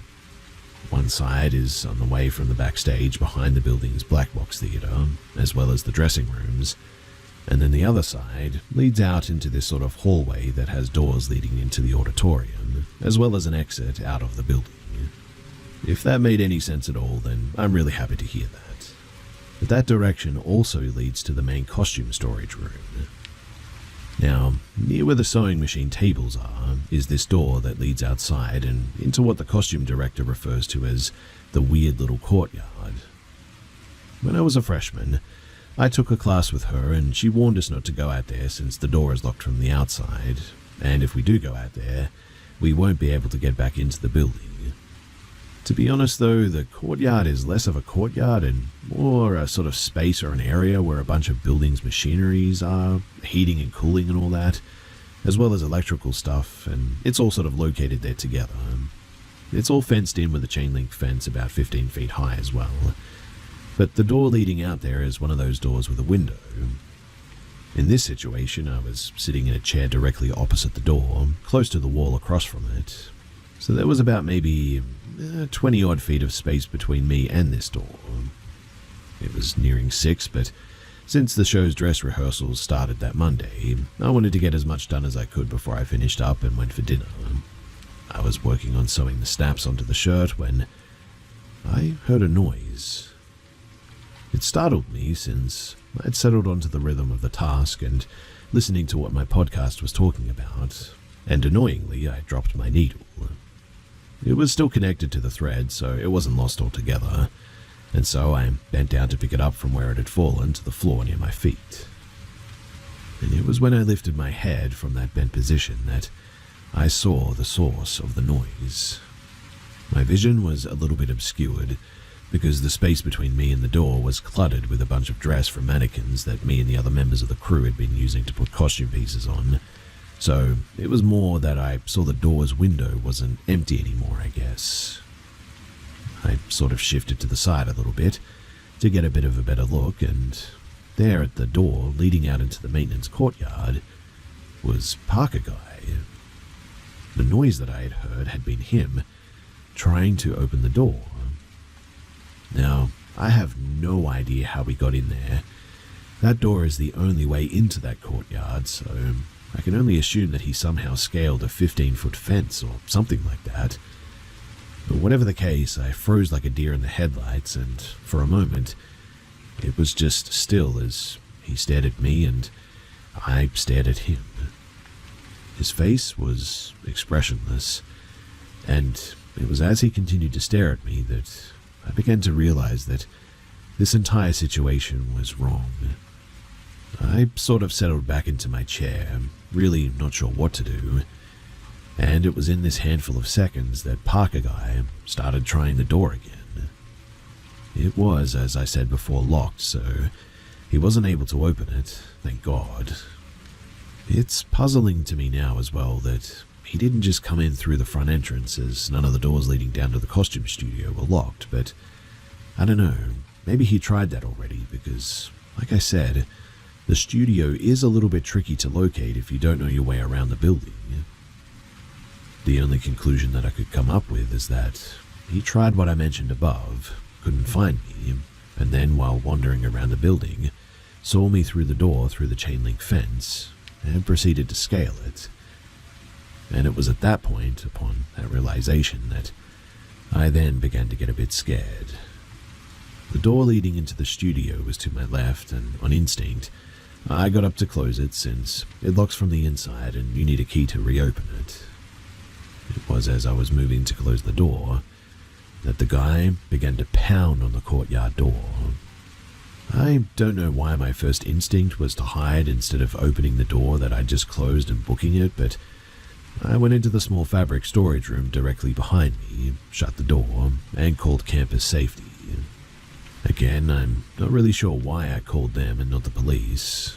Campo called them later, but that's what I did. I don't know, people make decisions like this when they're scared, I guess, but by the time the campus safety came to investigate, which was pretty fast since I was clearly terrified on the phone, the guy was gone. Honestly, too, I don't know how he scaled the fence again in the time that it took them to arrive, but whatever the case, he was now gone. Campus safety escorted me back to my dorm and even went over to the dining hall to pick me up some dinner since I was very shaken, which I appreciated a lot. A while later, an officer came to take my statement since Campo called them, but as you can imagine, there wasn't much that they could do apart from keep an eye out for this guy. I still have no idea who he was or why he was even on campus, but it couldn't have been for any good reason. In fact, the way that he was behaving, it seemed predatory.